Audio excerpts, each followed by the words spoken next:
Hey guys, welcome back to the channel. This is a story about what if Naruto is the husband of Chaos Harem. Before I start, please support for more amazing content and do consider subscribing to my channel and share this video with your friends. This is written by BlackSpirit 101 and link in description and support writer. Let's start the video. Chapter 1. From Pain Rises. October 10th. The night the Kyuubi no Yoko attacked the village hidden in the leaves and laid waste to everything living thing. There were many casualties for the forces of Konoha. Shortly after the whole thing, the Yondaime appeared with his newly born twin children. One looking like her mother, the other like him. Deciding to seal the beast into his children, he split the Kyuubi from its chakra and placed it inside his daughter he named Hitomi and the soul into Naruto his son. Unfortunately, he made a terrible mistake with the seal matrix for Naruto and the soul of Kyuubi merged with Naruto. Due to his closed mind, he started to see Naruto as the demon more than his son. Returning with only Hitomi and lying to his wife's face, the two mourned the death of their son. The village was slowly rebuilding itself and Hitomi was praised for holding the beast soul which she never held back. And now. Waking up to a bright morning, Hitomi, now 16 years old, was going into her graduation exam. Feeling all cheerful, she climbed out of bed and got dressed, consisting of black second skin pants, a white collared shirt which was button bound to reveal a bit of her developing bust, and some running shoes. Her hair was just like her mother's while she had her father's eyes. Walking down, she saw her family sitting at the table waiting for her. Smiling to her family which made them smile as well. "Morning," she said as she sat at the table. "Ready for today?" asked Minato as he turned the page of his newspaper. That was when Hitomi noticed the front page of her father's newspaper. It read, "Mysterious monster attacks noble family." It couldn't have been the Uchiha massacre as that happened way before this paper was published. Her only friend Satsuki and her brother survived. It was a true tragedy. After breakfast, she walked out the estate and went to the academy. Walking along the way, she spotted her other friends, Hinata, Sakura and Kiba.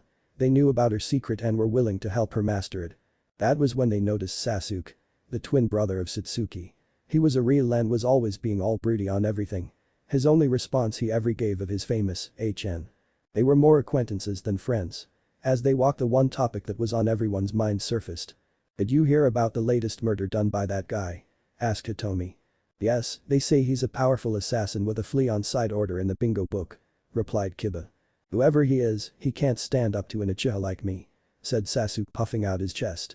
"You may be an Uchiha, but you're still too cocky for your own liking," said Satsuki as she slammed her fist into her brother's head. Yes, it was true.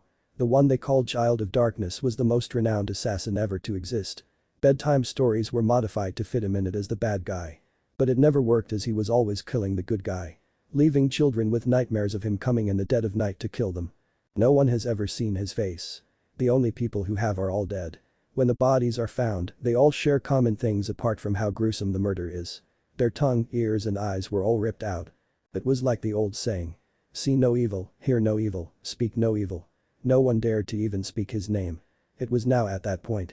Unknown to them, a certain white-haired boy was watching them. His red-slitted eyes watched with great interest as he watched his sister go about her day without even knowing she had a brother. Yes, this person was Naruto. He would have gone by the name Naruto Uzumaki if he wanted to, but then again. They would think he was joking around. No one knew the truth. But he did. After Minato abandoned him, making his parents think he was dead. Little Naruto was raised by demonic foxes due to them being drawn by his fox-like appearance. It wasn't his fault that he became a Hanurite. While he lived with the foxes, his hair turned snow white and his eyes went from crystal blue to demonic red. He trained like mad, building up high strength as a Hanyu. That was when he awoke his Hanyu side. When he awoke it, a tattoo appeared on his left hand. On the top of his hand was what looked like an eye in a triangle with multiple line-like cracks moving up his arm, stopping at his elbow. Shortly after that, he was approached by three of the most powerful beings in all existence. The three each gave him a piece of their power, making him their avatar. The three people that visited him was Kami herself, the Shinigami and the Outsider. The Outsider gave him the power to bend forces to his will, abilities like Blink and Dark Vision. The Shinigami gave Naruto the power he used to use, known as the Nightbringer. And Kami gave him the power to resurrect an undead race of powerful beings known as the Nekrons. As well, she gave him the ability to have space-time travel powers, making interdimensional travel possible. After they gave him the powers, they told him that it was now a bloodline and could be passed down to his children. So far he didn't have anyone yet as they were too afraid of him, but there was one who loved him. Walking into a parlor that had strippers in it, Naruto walked up to the bar. His clothing consisted of black pants with black shoes. White collared shirt with a black trench coat over the shirt. On the end of the sleeves were what looked like white crosses, think Justin's crosses on his jacket from Soul Eater. Around his neck was a gold chain necklace which had a pendant on it. The pendant was a gold kanji word for death. He also had a mask, but he hid it through a seal on the side of his face. He also had a choker-like collar around his neck with a weird symbol on the buckle. Some found it weird with him having that around his neck, but he loved it. "The usual?" asked the bartender. Nodding his head, the bartender slid him a glass of whiskey and a new mission. Unraveling the scroll, Naruto saw it was a mission to assassinate a person who was a high-ranking dictator. Turned out the village he was threatening was putting their loved ones into the gas mines which killed them in a few days. This mission came from a woman who just recently lost her lover. These missions paid very well. Being the most strongest in his line of work, the jobs were very good. Getting paid 140,000 ryo every successful assassination. Paying for the drink, he walked out and blinked to the trees where he began to run across to his new target. The only reason why he became an assassin was number 1, hone in on his powers as both the avatar of the 3 and his Hanyu powers. And number 2, he needed enough blood to awaken the Nekrons. So here he was, once again hunting for his new prey. Chapter 2. The Life Eye. The mission was a success. Naruto was currently running from the rooftops while being chased by 3 platoons of jounin. His masked face had glowing red eyes that were glazed with malice as he gazed back at them. His mask was the one of the things he prized, but this mask only took second place. It was made of a black material with lenses to zoom in on his targets. With a white skull painted on the front. Why was he running away? Oh, he is running because he killed the high-ranked official like the message stated, and while he was doing that, he got caught. He didn't get caught by accident. He did it on purpose. He enjoyed the feel of being chased. The excitement it brought him. The sheer feeling sent chills down his spine. He was ranked the top SSS criminal in the bingo book. His exploits were legendary. Pulling out a pistol which was a full barrel color he named Raven, he pulled the trigger and sent the bullet into one of the jounin's head. This one weapon wasn't his main weapons, oh no. Too loud for him. He only used this weapon when he was being chased. His main weapon were 2 flick knives hidden in his sleeves. Think Assassin's Creed knives in the sleeves. Sending 2 more bullets into a few more jounin, Naruto blinked out the village and was now nowhere to be seen. Stopping in their tracks, the jounin knew that they had failed, their leader was now dead, and now that stupid bitch Shion will take the throne. Yes, Shion from Demon Country was dethroned, and she was the one who requested the aid of the Child of Darkness. Running back to the Rendezvous point the person sent in the letter, he stopped by a tree and dropped to one knee. "Mission has been completed. The throne now belongs to you," said Naruto as his glowing eyes died down to a mere dim. "Good work," came Shion's voice from behind the tree. "Your pay will be delivered to you by tomorrow. As per you requested," said Naruto as he got up and blinked away. Shion stood behind the tree, clearly shaken by the person she hired. This person was vicious from what her guard had told her, but she never expected him to be so ruthless. He was definitely like a demon. Releasing a sigh of relief, she would help turn the demon country into a good place. Maybe even hire the Child of Darkness as a personal assassin to be her right hand. Of course he would get a place to stay, but there was one thing. What did he look like under the mask? She knew the need to hide one's face, but when out in the open she heard only a select few are able to utter his name without facing the end of his blade. But the family. The Namikaze family were eating in peace when they felt a shiver run up their spines, thinking it was nothing they carried on eating. But that was disturbed when a kunai with a note attached to it was embedded in the table. Pulling the note off the kunai, Minato's eyes widened in horror at what he saw. "What's wrong, Tusan?" asked Hitomi. "It's nothing, go get ready for bed," said Minato. When their daughter left, Kushina was shown the letter. She too became shocked at what she saw. The note read in big letters. "I'm coming home. The abandoned son." "Who is this abandoned son?" "Minato-kun, you know I'd never cheat on you," said Kushina. "I never said you would," said Minato. "Would you?" asked Kushina. "Never," replied Minato. That left a massive question in the air. Who was the abandoned son? Who was he? What would he look like? Either way they would find out soon. Tomorrow, Minato will sign Hitomi and her team a C-rank mission.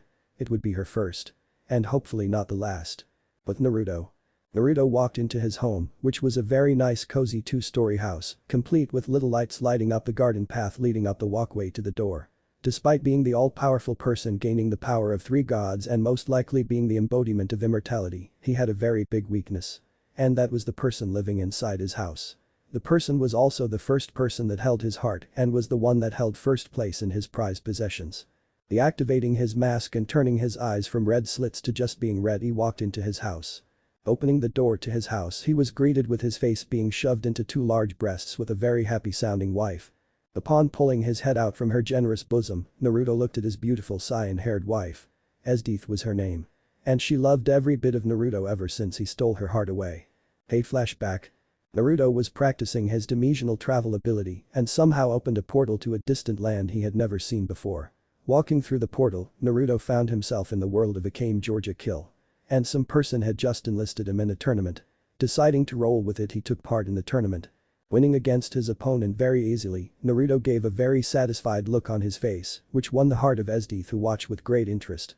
When he made that smile, she instantly fell in love with him. After she walked to the arena floor, she slammed the collar around his neck and dragged him off to her room. Once they were in the bedroom, Naruto and her got to know each other very well. Learning of her past and her learning of his, she agreed to leave her world to be with him in his, but not after having a heated session of passionate sex. After that, Naruto opened a portal to his world. He showed her everything that the little unnamed village had to offer, also that he was abandoned by his father and was planning on revenge. He also told her about the 3 abilities he had and that they could be passed down to their children. Even that the village held a sleeping undead race of sentient machines called Nekrons under their feet. She confessed to always love him after a few months of dating, which caused Naruto to drop down on one knee and pull out a gold ring with a beautiful ruby as the gem. Naruto told her that he'd love to keep the collar around his neck, making her feel so hot under the collar. She never knew Naruto had this side, he was the perfect match for her. A little after that, the two were married and were already expecting a child. Naruto couldn't be more happy. He had a wife, a good life which paid the bills.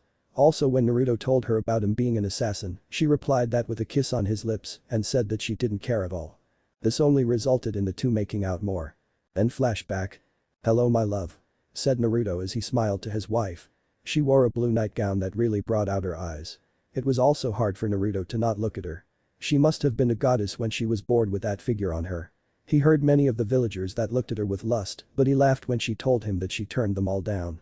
Gazing into her beautiful blue eyes, Naruto received a kiss from her as she closed the door. "Welcome home, dear," said Esdeath as Naruto sat down with her on the couch, resting her head on his shoulder with their pet fox they named Kurama jump onto the couch. Slinging an arm around her, he pulled her closer to him. Enjoying the lovely heartbeat he had, Esdeath soon fell into a blissful sleep while Naruto smiled at her.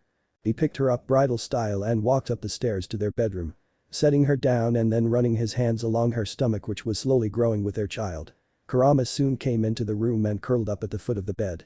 Naruto felt happy, it was never like this when he grew up. When he lived with the foxes, he had to hunt to stay alive. Kill or be killed, they taught him. They also taught him how to fight and look for opportunities in an enemy's attacks. In addition, he was also taught to use as little energy as possible while issuing strong attacks. He wanted to have his child grow up healthy and strong, but he didn't want his child to have the same life he had. That was when he definitely made the ultimate decision. When his child was born, he'd quit being an assassin and focus on living as a normal person. But not before he shows what happens when you mess with a demon. With that thought in mind, Naruto stripped down to his boxers and joined his wife in a blissful sleep. He knew that he had riled up his father with the letter he sent, he only wished to hurt his father. Not his mother and sister, even though he never saw them up close. The two snuggled into each other and soon were holding each other like tomorrow would rip them from each other's embrace. As Naruto slept, he couldn't help but think that if he brought in another lover, what would Esdeath think? End scene. Chapter 3. From dust I am. Waking up to find Esdeath not sleeping next to him, Naruto stretched his tired limbs and got dressed in his usual work clothes. After getting dressed, he walked down the stairs to find his wife there cooking something on the pan. She wore the clothing she bought from Naruto's money from his assassination missions. She was currently wearing a purple dress that came to her knees and was cut along the sides to allow more movement under a white apron. Her hair was pulled back in a plait and she was humming their wedding song as she cooked. The song she hummed was "Ashes Remain Right Here." The song was so beautiful. It will always be hers and Naruto's favorite song. Turning around, she came to the side of her husband standing in the door looking at her. Giving her husband a smile, she went back to cooking. That was when she felt two big strong arms wrap around her waist. "Morning, Esdeath-chan," said Naruto as he kissed her neck, which had the mate mark. The mark was that of a moon with the shadow of a wolf howling to the moon on the surface, which was surrounded by 6 tails going in a circle. When they had sex the second time, Naruto couldn't suppress his demonic urges and he clamped down on her neck, forever bounding her to him. When he told her of what he did, she came out the news that she was pregnant and will never leave Naruto. This made the two very happy. Happy for Naruto because Esdeath was not scared of being bound to him, and Esdeath was happy because she would now have the means to finally say that she's connected to her husband. "Morning, love," replied Esdeath. Releasing his grip on her, Naruto sat at the table and waited for his wife to finish breakfast. That was when a white flash blinded him and her. When it disappeared, there was Kami in all her glory. She was dressed in a white kimono, which gave zero imagination to the eye. She was very beautiful. Her snow-white hair was long that reached her knees. On her forehead was a crescent moon, and her eyes were a beautiful blue. Her skin was porcelain cream. "Aka-san, what brings you here?" asked Naruto. "Just seeing how my son was doing." "Why else?" asked Kami as she sat at the table. When Naruto was made the avatar of the three gods, there was a small problem with the power of interdimensional travel. Naruto couldn't access it, and when he would, it would leave him severely injured. After much talk with him, Kami decided to make him her son. That way he would become compatible with the power. After forming a blood contract with her, Naruto grew wings, with eyes would go full blue, and a crescent moon would appear on his forehead. This made him see Kami as his mother, seeing that he now had cut all ties with his biological family. So now he was a Hanyu, but the part that was human was now made of godly power. Making him a Nephilim, a being housing both demon and angel. A being of ultimate stature. "Morning, Kami-san. How are you today?" asked Esdeath as she walked in with the food. "No need to be formal with me, daughter-in-law.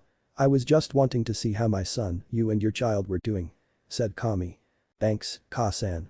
But I know why you've come. You've decided when it is time for me to awaken the Nekrons," replied Naruto as he cut his egg and scooped up some toast and shoved it in his mouth. "Soon. All you need is one more soul and then you'll have enough to awaken them. I wish you luck. You are after all their god and their lord," said Kami. "I understand that. But why was it that I had to collect souls?" asked Naruto now with his mouth cleared of food. "The reason was to put enough power into their weapons. The Nekrons run on two things. Their ancient technology and the souls of their prey," replied Kami. "The second thing is not true. I just added it in to make them more badass." "I see. So just a few more souls," said Esdeath as she was shown the crypts which housed the sleeping Nekrons. "That's right. Just a few more. Once it is done, you can bring them back to life. The mission that will be arriving soon will suffice," said Kami as she vanished. "I really like her," said Esdeath as she couldn't get over the fact that she'd have a god as her mother-in-law. "Well, you don't know her more than I do," said Naruto as he went back to eating. Deciding to talk about something else, Esdeath came to an idea. Surprisingly, she would never have suspected what Naruto would say to the idea. "Hey, Naruto-chan," said Esdeath, making Naruto stop what he was doing, swallow the food in his mouth and give her his utmost attention. "Yes?" asked Naruto. "There is a subject I want to ask you about," said Esdeath looking shy about it. "What is it?" asked Naruto. "I do love you and I know you return my feelings. But I think it's time to add a new lover for you," said Esdeath, making Naruto's mouth hang open. "What? You want me to have an affair with another woman?" asked Naruto. "No, it's not like that. The woman and I will also live together. We'll just be sharing you," said Esdeath, making Naruto think this over. After a few minutes of thinking, Naruto agreed to it. He would go to other dimensions and find a woman there to bring back. Esdeath didn't care what the girl looked like as long as she loved Naruto. As they finished breakfast, there was a knock on the door. Opening the door, Naruto saw it was a courier with a scroll in his hand. "Morning, Naruto Dono, Esdeath Dono," he said. "Morning," replied the two. "The new mission has been given to you. I think this one will be a fun one," said the courier as he handed the scroll to Naruto. Leaving the two to read the scroll, Naruto and Esdeath nearly had a heart attack. Mission read as follows. Mission type: assassination. Target: Gato and the Demon Brothers. Reasons for assassination: oppressing a country and milking it dry. Client: unknown origin. Brand of us point after assassination. Outside an old house. Total amount for successful assassination: 140,000,000 Ryo. Other information: people who get in the way are expendable. Fuck my life, was all Naruto could say. Never had a single assassination mission came to this much. Sure, he would get 140,000 Ryo, but not something like this. These people must be really desperate. "Esdeath-chan," said Naruto, but she put a finger on his lips. "Don't worry about me. Go, do your job. Bring home the last soul," said Esdeath. "I'll see you soon, my love," said Naruto as he gave her a kiss before heading out the door. "See you," called Esdeath as she watched her husband blink onto the roof of another house. Calling up his mask, Naruto sped to wave to end this person. After all, an assassin isn't a mercenary. It's a weapon, and a weapon is only useful in the hands of those who know how to use it. In the Hokage's office. Minato was busy handing out missions to genin squads coming in, and one of them was Team 7. Team 7 consisted of Kakashi Haddock, Sakura Haruno, Sasuke and Satsuki Uchiha and Hitomi Uzumaki Namikaze. Bringing in Tora the cat for the 29th time. Giving the cat back to her owner, Minato went on to giving them a new D-rank mission. As well as catching Tora who had escaped again. "Dusan. Can we get a higher mission? I'm tired of these missions. They're so lame," said Hitomi, now seething with anger. "The genin team must complete 40 D-rank missions to be able to go into a higher mission," said Iruka. "That's quite alright, Iruka. It's now time for them to get their first C-rank mission," said Minato, handing them a new mission. After that, Dazuna walked in and told them what he thought. After evaluating them, they chose to meet up in 30 minutes at the south gate. When Team 7 left, an Anbu shunshined into the office. He wore a Inu mask. "Hokage-sama. I bring bad news," said Inu. "What is it?" asked Minato. "The child of darkness has been spotted near our borders. From the looks of it, he's making his way to Wave just like Team 7, said Inu. "This is bad. Tail them. Should he try anything with our little weapon, eliminate him," said Minato. "Of course, sir," said Inu as he vanished. With Team 7. After 30 minutes, they were at the south gate. Ready to go on their very first C-rank mission. As they walked to Wave, Kakashi was busy going on about the reason why the elemental nations were divided and all that other shit. That was when he noticed a puddle when it hadn't rained in days. Just as he was about to pull out a kunai, a powerful wave of demonic energy swooped over them and pushed them onto the floor. When it vanished, standing there in all his glory was Naruto. His eyes ablaze with rage as he pulled out the flick knives in his sleeves. Throwing the one on his right, it embedded into puddle. There was a thin yet strong chain attached to the knife as he tugged at it, bringing the two people who were hiding out from the puddle. Looking at one of them, he ripped his head off like it was made of paper. Pulling out his pistol, he fired a condensed bullet of demonic chakra. The remainder of the puddle exploded with blood and body parts going everywhere. Turning the gun on Team 7, Naruto pulled the hammer back again. That was one issue with Raven. When it fires a powerful condensed bullet of demonic chakra, the hammer has to be pulled back again to prime the gun one more time. Naruto got used to it, as it would always strike fear into the hearts of his enemies. "State your name," said Naruto as he eyed Kakashi. "It is not your right to know who we are. You could never hold up to me," said Sasuke, with Sakura adding her worth into it by praising Sasuke. "Brother, maybe it's not a good idea to piss him off," said Satsuki. "Heh, smart one, eh?" said Naruto. Team 7. Haddock, Kakashi, Uchiha, Satsuki and Sasuke. Haruno, Sakura and Uzumaki Namikaze, Hitomi, said Kakashi. When Naruto heard the word Namikaze, his rage boiled and a spectral figure of the Nightbringer appeared behind him, scaring them to the core. "Namikaze. Step forward," said Naruto as he eyed his ex-sister. Hitomi did nothing but shiver at the sheer power he held. "I said step forward," shouted Naruto as he fired a round that whizzed past her, being dangerously close to her ear. Walking slowly on shaky legs, she walked towards the monster in front of her. Fear slowly crushing her will to breathe, her heart caught in her chest, her blood racing. "Hitomi Uzumaki Namikaze. Second born of the bastard that you call the Hokage," said Naruto. "How dare you diminish my father's name? And what do you mean second born? I was first to be born and I'm their only child," snarled Hitomi, now accessing Kyuubi's chakra, forming only one tail. "Ooh, scary.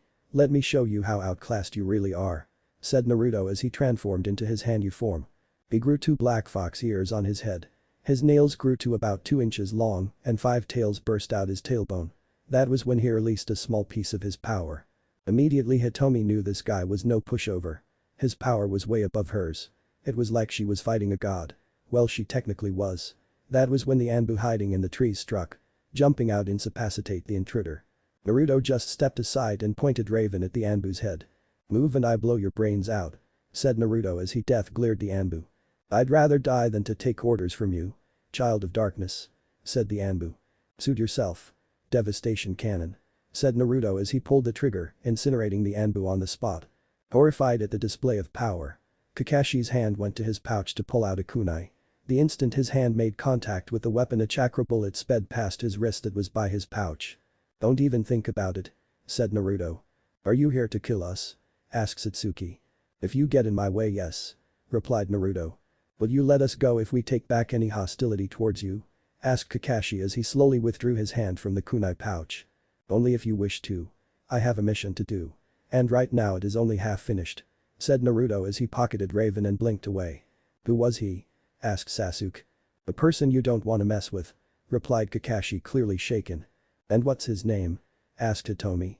"Child of Darkness," replied Tazuna. "How do you know him?" asked Team 7 now baffled. "We asked for his help, we found something in our garden the one day. This was before Gato and his men attacked and enslaved us. 4 days ago, the thing we found started to glow an eerie green. It was like nothing we had ever seen," said Tazuna as he still remembered what the thing looked like. "Then I should get that artifact. I am the only one to wield such a powerful thing," said Sasuke with the Banshee once again shouting about how Sasuke was great. "Never mind that. We need to get to Wave," said Kakashi bringing them back to reality. But one thing was on their minds. What did he mean by second born? For as long as Hitomi knew, her father told her she was firstborn and yet the Child of Darkness stated that she was second-born. Another chapter done. Chapter 4. The world is full of. After getting to Wave, Hitomi and the others saw the Child of Darkness standing on the roof of Tazuna's house, the wind blowing through his trench coat and the hood pulled down, revealing his snow-white hair for all to bear witness. Blinking away, the group entered the house to see him again walking around the house. He seemed to be looking for something. But what? "Child of Darkness. I thank you for accepting our request," said Tsunami as she stepped in. "I always go to kill. Should I not then I won't be called an assassin," replied Naruto. Pulling out what looked like the remains of a whale's bone with a strange marking carved on the surface, she handed it to Naruto. "I found this when I was washing clothes by the river. Please take it," she said as Naruto took it. "This is a rune for the outsider. I thought these were gone," said Naruto as he traced the marking. Instantly the rune glowed a midnight black and floated up. After that a man Naruto immediately knew who was in the room. Kakashi and Team 7 were scared shitless by the newcomer in the room. While the Child of Darkness was on his knees before the man. "Child, the man you are to kill has been threatening the country and its people for many years. After so long they have asked for the help of you and these lowly people. Send each of them screaming into the void or let them live will be up to you. But remember, should you choose either paths, I'll watching you. With great interest," said the outsider as he vanished with the rune. "What the hell was that?" asked Satsuki. "A new power. Dark vision," said Naruto as he activated the ability with the void speaking into his mind. He saw everything. He saw people outside, he saw objects of everyday lives, and he saw people's fields of vision. This ability would prove to be very useful. Deactivating it, Sasuke in his infinitely small wisdom walked up to Naruto. "What do you want?" asked Naruto. "Give me it," demanded Sasuke. "Give you what?" asked Naruto now getting annoyed. "That power, give me it," said Sasuke. "Sorry kid. But if you value your life and the life of your dear sister, I suggest you leave me alone," said Naruto as his eyes glowed more of a brighter red. "Sasuke, I think you should listen to him. This is something you don't want to get into," said Satsuki. "Shut it. He must bow to my every whim," said Sasuke before he was knocked out from a powerful blast of demonic energy. Looking at his left arm to see his clothing slightly charred he walked up the stairs but stopped at the base of them. "The next time I won't be so lenient," said Naruto as he walked up with Satsuki following him up to thank him for not killing her brother. Stopping at the door he was in, Satsuki went over to try and figure on how to thank him. "Child of Darkness, I thank you for no. I thank you for not. I can hear you, you know," came Naruto's voice from the other side. "Oh, I just wanted to thank you for not killing my idiot brother," said Satsuki. I see. Meet me in the woods at dusk. When I sense you, I'll flare my power so only you can find me," said Naruto. "Okay," said Satsuki as she went downstairs. Inside the room, Naruto looked at his burned shirt and trench coat as he put on a new pair he had in a scroll he hid in a seal on his chest. "This is happening more frequent. I must fix this," mumbled Naruto as he put his mask back on by swiping his hand over his face. And think of the putting on of the hollow masks in Bleach to get the idea. Walking downstairs he came face to face with Kakashi who had a worried look on his face. It was like he was seeing death right in front of him. "What do you want?" asked Naruto. "Are you planning to kill one of us?" he asked. "I told you. Should you try get in my way, I'll see you as a threat. And to me, threats must be terminated," said Naruto in a calm tone that promised death. "Food is ready," said Tsunami as she set a pot down. Team 7 and Tazuna with his family ate at the table while Naruto ate on the couch with his back face to them. Deciding to ask him, Tsunami mustered up as much courage to ask the Child of Darkness. "Will you sit with us?" she asked as Naruto set down his fork. "Do you really want to see the reason why I hide my face?" asked Naruto. "Not really," she replied. "Then there is your answer," said Naruto as he went back to eating. After eating Naruto got up and went to get ready for his assassination attempt. Walking out into the woods he waited in a meditative position. After a few minutes, Naruto sensed Satsuki enter his field of awareness. Blaring his power, she found him and she saw him standing with his back turned to her. Jumping into the clearing, she got into a defensive stance. "There is no need for that," said Naruto. "Wait, that voice," was all Satsuki said as she dropped her guard when Naruto turned around to show her his face. Her eyes widened at the man in front of her. The very man who saved her from nearly falling to death at the cliffs where she was training. Flashback. Satsuki, who was 13 at the time, was at the waterfalls by a cliff that led to a major death at the bottom, was training. Little did she know was that she was being watched by the Child of Darkness at the time. Even at the age of 13, the Child of Darkness had become the world's most avoided criminal. Starting when Satsuki was only 9 years old, this man had an A rank level in the bingo book. Now when she was 13, he had a S rank level with a kill or flee on side order. As she trained, she landed wrong and was sent over the edge. Struggling to stop her fall, she chose to accept her fate and fell to her death. That was when she felt two strong arms grab her, and the next thing she knew she was on the top of the cliff. Looking into the red eyes of a white-haired boy. Asking his name, she found his name to be Naruto Kurakami. Thanking him with a kiss, she went on to ask if he would be interested in dating her. Refusing her request and telling her that he'll come back for her, he left via blink. Then flashback. "I thought I'd never see you again," said Satsuki as she embraced Naruto, which he gladly returned the hug. "I'd always return to you," said Naruto. He then went on to tell her about his life and everything in it. He also told her about Esdeath and her being pregnant with their child. This pissed her off, but that was nullified when Naruto told her that Esdeath was willing to share him. Embracing him with her lips crashing onto his, she made quick work to pull off his shirt and began to run her nimble fingers along his rock-hard abs. "Are you sure about this?" asked Naruto, stopping her hands. "I wanted you ever since you saved me," said Satsuki. "Then keep in mind that once you are mine there will be no going back," said Naruto. "I would never ask it any other way," said Satsuki, and with that they returned to making out. 2 hours later. Zipping up his pants with Satsuki getting back into her clothing, she wished Naruto good luck on his mission and went back to the house where she was bombarded with questions from her team while Kakashi was baffled beyond compare. "Haka-sensei? Who is the Child of Darkness?" asked Sakura. Pulling out a bingo book, Kakashi turned to page 17 and read out what was written down. Chapter 5. Be the demon, everyone. The assassination went well. Thanks to the new power Naruto gained, he saw able to finish the mission quicker. What he found shocked him to the core. After ripping Gato's head clean off, he found the code to his bank account. Of course Naruto took a small portion of it, but there was so much in it for the people to live very comfy lives for many years. But the other thing he found was disturbing. No, it was sickeningly disturbing. He found a secret room, following down he found a dungeon of some sorts. He covered his mouth as he stepped through. It smelled like crap. Poorly maintained and reeked of death. Walking to one of the cells, he found it full of women lying naked and freezing their asses off. Placing his hand on one of the bars, one of the girls were alerted and crawled to the cell door. "Are you here to kill us or rape us like Gato and his men does to us?" she asked. "I do no sort of thing. I never force myself on a woman," replied Naruto. "We've been here for who knows how long. Each of us have been stolen from our families. Gato says it's for his entertainment. But in truth, once he's broken us in, we're shipped to work as prostitutes at one of his many brothels," replied the girl. "How old are you?" asked Naruto. "I'm currently 17, but the youngest here is 9 years old," she replied. "That's it," said Naruto. Letting his anger get to him, Naruto entered his Nightbringer form. Shadows made of corrupted souls swirled around him, groaning as they spiraled into Naruto. Naruto's body began to float up slowly, and once he was 4 meters in the air, he was sent hurling down, his body becoming a pool of blood. From the pool of blood emerged it. The Nightbringer was reborn. A being of the Shinigami's own design. Despite being a separate entity than the Shinigami, he was now reborn. Standing so tall that he had to hunch over to stay inside the mansion-like prison. Stretching his hand out, his scythe burst from the floor and rested in his hand. Without uttering a word of warning, he swung the scythe and the cells opened up like it was nothing. Alarm sirens went off, lighting the place as if it were a festival. Mercs and guards were alerted and came to a stop when one of their comrades was severed from the waist. Looking at who did it, their fears played out in front of them. They were looking into the eyes of the Nightbringer. Death itself. Throwing various weapons at the monster, only for them to phase right through him, they tried a frontal assault. One of them ran at the thing, only to vanish into the shadows and never appear on the other side. It was like he was gone forever. For the whole night, they heard the cries and howls of those who were killed. By the time morning came around, Naruto was asleep in a bed with Satsuki lying naked next to him.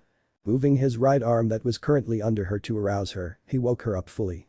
"Morning," said Naruto.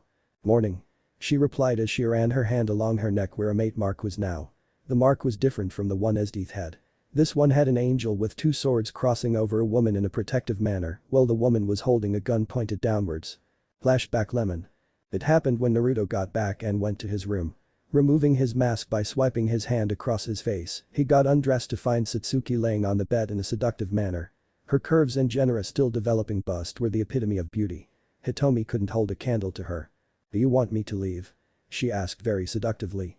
"Not a chance in hell," replied Naruto as he stripped down naked. Putting up a soundproof barrier, the two lovers went on for a hot round of passionate sex. Naruto's head was between her legs, licking her lower lips. "Right there," moaned Satsuki as instincts took over, making her place one hand on Naruto's head while the other kneaded her breasts. Naruto's licking became quicker and soon enough, Satsuki's juices sprayed all over his face. Licking up her essence, he climbed onto the bed, kissing her body as he went up. Stopping when he was face to face with her and his rock-hard member at her entrance. "Ready?" he asked. "I'd prefer it if you said it in the demon tone. That's really hot," said Satsuki. "Very well," replied Naruto. "Make love to me," whispered Satsuki into his ear.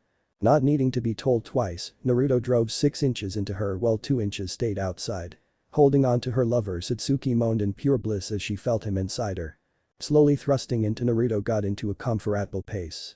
Satsuki was beyond the clouds.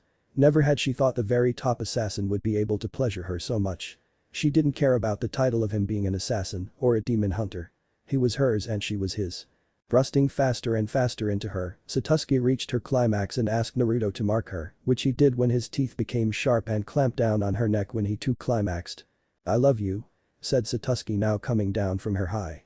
"I love you too," said Naruto as he unsheathed himself from her and lay next to her.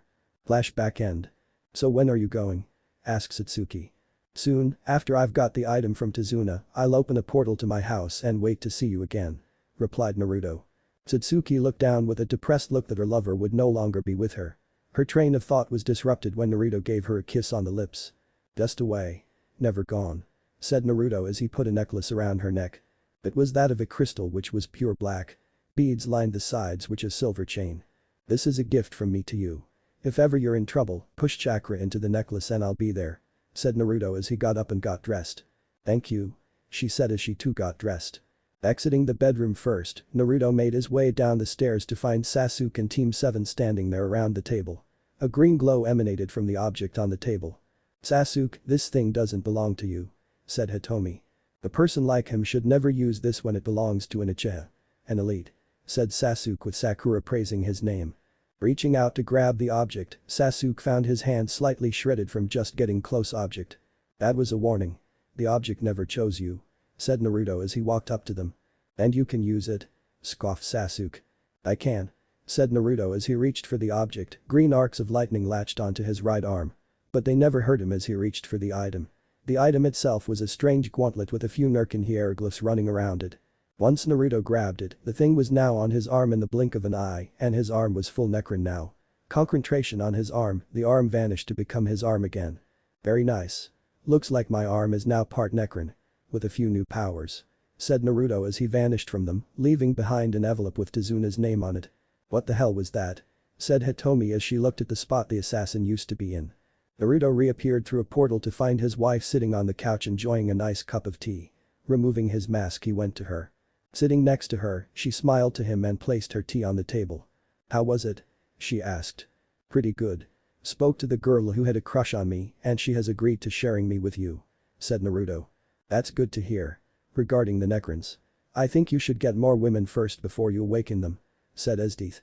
"And may I ask my goddess, why?" asked Naruto. "I heard from Kami that should the Nekrons awaken, they will see me as a threat. Once you've told them about me being your lover, they'll no longer attack. But should you use Phase Walker and come back with another woman, they'll do the same thing," replied Esdeath. "I see and understand. Very well," said Naruto as he stayed with his wife for a little longer, going over on how he used a Nightbringer form for the first time and helping the people who were captured by Gato. With Gato gone, the country of Wave was looking good. And so was Naruto as he kissed his wife passionately and gave her a necklace which looked the same as the one he gave Satsuki, but the crystal was purple color instead of black. Wishing him luck, Naruto opened a portal and walked into it. Finding himself in the world of high school DxD, he smirked. "Let's see what I find," said Naruto as he walked off. Chapter 6. How far are you? It had been 2 weeks since Team 7 ran into the Child of Darkness. They could still remember giving the report to the Hokage. Flashback. Walking into the office, Team 7 told about how TH Bridge was finished ahead of schedule.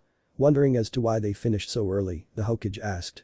"We had a certain run-in with someone," replied Kakashi. "Who?" asked Minato.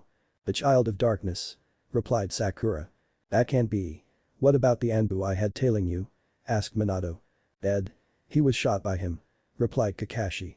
Thinking about what to do with the Child of Darkness, Minato had no choice but to leave him for now, as he had no idea where the demon was. Letting them leave, Minato couldn't help but notice that Satsuki was in a very good mood. Letting it go by thinking it was a girl's thing, he went back to work.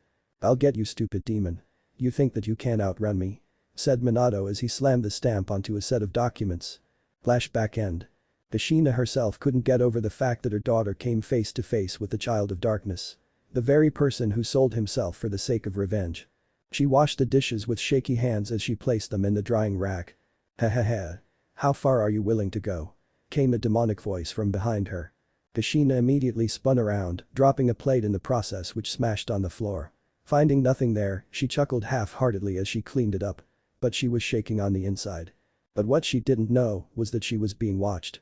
Rolling up a very special cigarette used for him and then lighting it with fire that sprang to life on his index finger, he watched on. Pulling the cigarette in his mouth, he brought out a piece of paper and wrote on it. Attaching it to a kunai, he threw it into the house which embedded onto the wall by Kushina, who dropped the dustpan in fright. Bending over it, she read the letter. It read. "If you value the life of those around you, come alone to training ground 17. Picking up the bits of the broken plate again, she looked around to find no one. Could this just be a joke? No, she felt power that was not of this world just outside. Sighing as she got up on legs that threatened to give way, she placed the plate in the bin and sat on the couch. With Hitomi and her friends. "You had a run-in with the Child of Darkness?" asked Hinata as they sat down at the dango shop. "Yeah, he was like nothing we've ever seen. It was definitely like the bingo book stated. He was someone who sold his soul for vengeance," replied Hitomi. While they were talking, Satsuki was busy humming to herself as she fingered the necklace Naruto gave her. The words that he said still sung in her head. "Boy. Satsuki. Earth to Satsuki," said Tenten as she waved her hand in front of her face. "Huh? What?" said Satsuki as she was brought back to her friends.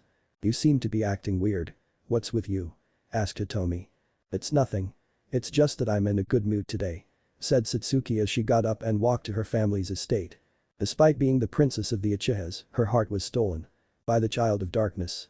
The mark on her neck with the necklace proved just that he cared for her. As she walked the halls of the once crowded estate, an Anbu appeared and told her the Hokage wished to see her. Deciding to see the idiot who abandoned Naruto, she left with the Anbu. With Naruto. Naruto blinked in front of his home.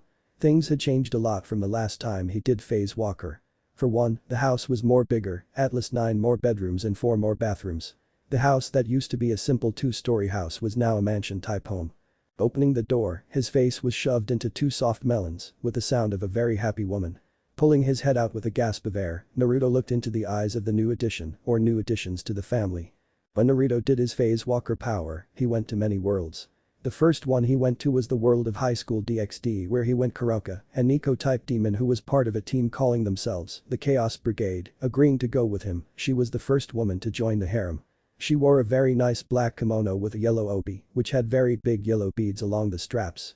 She preferred to keep her ears out as well as her tail. She also enjoyed enticing him with her body, which would result in him gaining a nosebleed and pass out. "Glad to see you're home," said Kuroka. "Glad to be home," said Naruto. As he stepped into his house, his reflexes kicked in and he instantly blocked a katana aimed to sever him in half. The katana belonged to one Karasuba. A sekirei which Naruto brought back, along with another sekirei called Kazuhana as well as one called Akitsu. These two would always challenge each other about who Naruto loved more. This brought up major fights and major damage done to the home. Karasuba was a very petite woman with very good curves, even though she wasn't much to look at in the chess department, she was still very sexy in Naruto's eyes, her, Akitsu and Kazuhana. "Their reflexes are still sharp as ever," said Karasuba as she sheathed the blade. "Why thanks," replied Naruto as he took off his trench coat and placed it on a peg. In addition, he had also brought back Tefania, a half-elf, half-human girl with a very fiery woman by the name of Kirch. The way he met them was one Naruto would forever remember. Instead of him using Phase Walker, he was summoned to their world. He was Tefania's familiar, but Naruto asked her to not call him that. She agreed and they formed a contract. After learning so much about him and his world, she realized she had summoned a powerful being, a Nephilim. A being of angelic and demonic descent. Even though he was half-demon when he was only a few minutes old and then becoming Nephilim a few years later, she still loved him. She and Kirch confessed to love him, resulting in Naruto marking them and then bringing them back to his world. He would have brought Henrietta, Queen of Tristan, but she told him that she had to run the country of her forefathers. Telling her that she could always call for him whenever she needed, Naruto created a special mirror which linked her world to his. All she had to do was speak the words. Demistetros Nekanavera. Which when translated into its proper language meant, reveal the unrevealed. The mirror would activate and the portal will open. Despite the love he gave her, Henrietta chose it to be this way. She loved him as well, yes. But the people wouldn't hear of it. Their queen having a love affair with a monster. So they chose to keep it this way. They had scandals every 2 to 3 nights. As well, he had Masane Namaha along with her adoptive daughter Rahiko. When he opened a portal to their world he found them almost completely killed. Taking the two and nursing them back to health, Naruto told the two about him being what he is and that he knew what Masane was. Telling her that he didn't want to harm her and that he'd rather protect her, she agreed to stay. After a few 2 weeks, she found to actually love him and Rahiko really found him to be a father figure. Even going to the extent of calling him Tu-san. Then there was the strange one. She went by the name of Rise. A ghoul from the world of Tokyo Ghoul. When Naruto traveled to their world, he found her bleeding out under a few beams and columns. Seeing she had a few of her organs gone, he took her to his world. Creating new organs for her using his demonic chakra, he nursed her back to health. After a few days, she came to appreciate the Nephilim. She even told him that she'd cut down on eating humans for his sake. But this didn't stop her from eating. Naruto was fine with her eating human flesh, but he insisted it was the flesh of criminals. She agreed to these conditions and a romantic life was born. But the last one that Naruto had was the true weird cookie. Her name was Emilia from a very strange world called Entisla. When they first met was when Naruto was messing with his powers by opening Atlas 3 portals at once, accidentally out of one came her. Sensing the demonic energy coming off him, she sought to kill him, but his lovers intercepted and guarded him. Finding that a copy of her was where Satan went, she thought she'd rather stay where she was as she used up all her power. While she lived with him, she found Naruto to actually care for the people he loved and cared for. She even found him talking to Masane and Rahiko once. What she saw was something she'd never get out of her head. Rahiko asked Naruto to show her his wings again. Thinking that he would have demonic wings, she scoffed at the idea. But she swallowed what she was about to say when 2 pure white wings burst out his back and wrapped around her. Deciding to get to know Naruto and find out what he was, she found out he was once human. He was only human for 19 minutes before he became half-demon, then after that the half-human became angelic. Telling her that he'd never hurt those who he loves and those that are innocent, reassured her spirit about him. She even agreed that she'd help him in his quest. It only took 2 weeks for her to develop romantic feelings towards him. She developed such feelings when Naruto saved her from a gang that tried their luck with her. Despite being able to bring up her celestial power, she found an interference in her power. Sitting on the couch with Esdeath on his left, Kuroka on his right, Karasubi, Kanohana, Akitsu and Tefania behind him, and Kirch and Imi on the armrests and Masane on his lap with Rahiko sitting on her mother's lap. And Rise on Naruto's other leg. Sighing in relief, Naruto looked at his lovers. They all smiled at him when a blinding light shone through the room. Standing there was his mother, Kami. Aka-san. To what do I owe this visit? Asked Naruto. Just to tell you, Sachi, that the time to awaken the Nekrons is now. Once the moon has turned red, you'll be able to awaken them. Said Kami. Thank you. Said Naruto. Kami-sama. Said Imi as she looked at the god in front of her. Yes. Asked Kami. Will my powers ever return to me? She asked. They are already replenished. After all, the person who has been supplying you with celestial power was Naruto. Slowly he was feeding you his power all this time. Replied Kami, shocking her. Anything else? Asked Naruto. Actually yes. The Chunin exams in the Leaf is happening very soon. We'll be showing up on the final round. Do your best, Sachi. Said Kami. I aim to please. Said Naruto. Kami smiled as she vanished into thin air, leaving them to their own devices. We still have some time before night comes. Said Esdeath suitably with the girls doing the same, including Imi. Is that a fact? Asked Naruto as he knew exactly where this was going. So why don't you show us the power a Nephilim possesses? Said Kirch as she ran her hands along Naruto's back, getting shivers. "Then why don't I show you?" said Naruto, challenging them. "Best day ever," said Kazuhana as they vanished and landed on the bed. Later that night.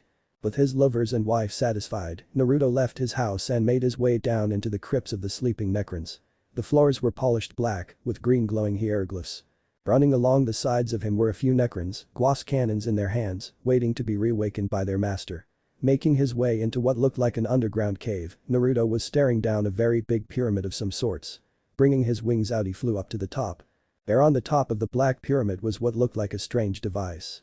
It was made of the same black substance the other machines were made of, but on the top was a hollowed out shape similar to that of a sphere. Bringing up his first Nekron artifact, he conjured the resurrection orb, given to him by Kami. Walking over to it, he felt his demonic power take hold. As well, his Nightbringer form was going crazy, it would activate pieces of his body and then leave without ushering any new ordeals. Reaching the contraption, he raised the orb above his head. "Necrons that slumber. I bid you to return to smite the world once more. Your master commands it," said Naruto in his demonic voice as he slammed the orb into the device. Green lightning arced all over the place as the one sleeping facility awoke once more. Green energy leaked from the pyramid, flowing into crevices that were craved out to feed the sleeping soldiers. Buildings made from Necrodermis hummed to life as Builder Sakurb swept around the underground base, constructing buildings and repairing anything that was damaged during their slumber. Turning around, marveling at the very power the beings that he had awakened, Naruto couldn't help but laugh like a madman at what he had gained.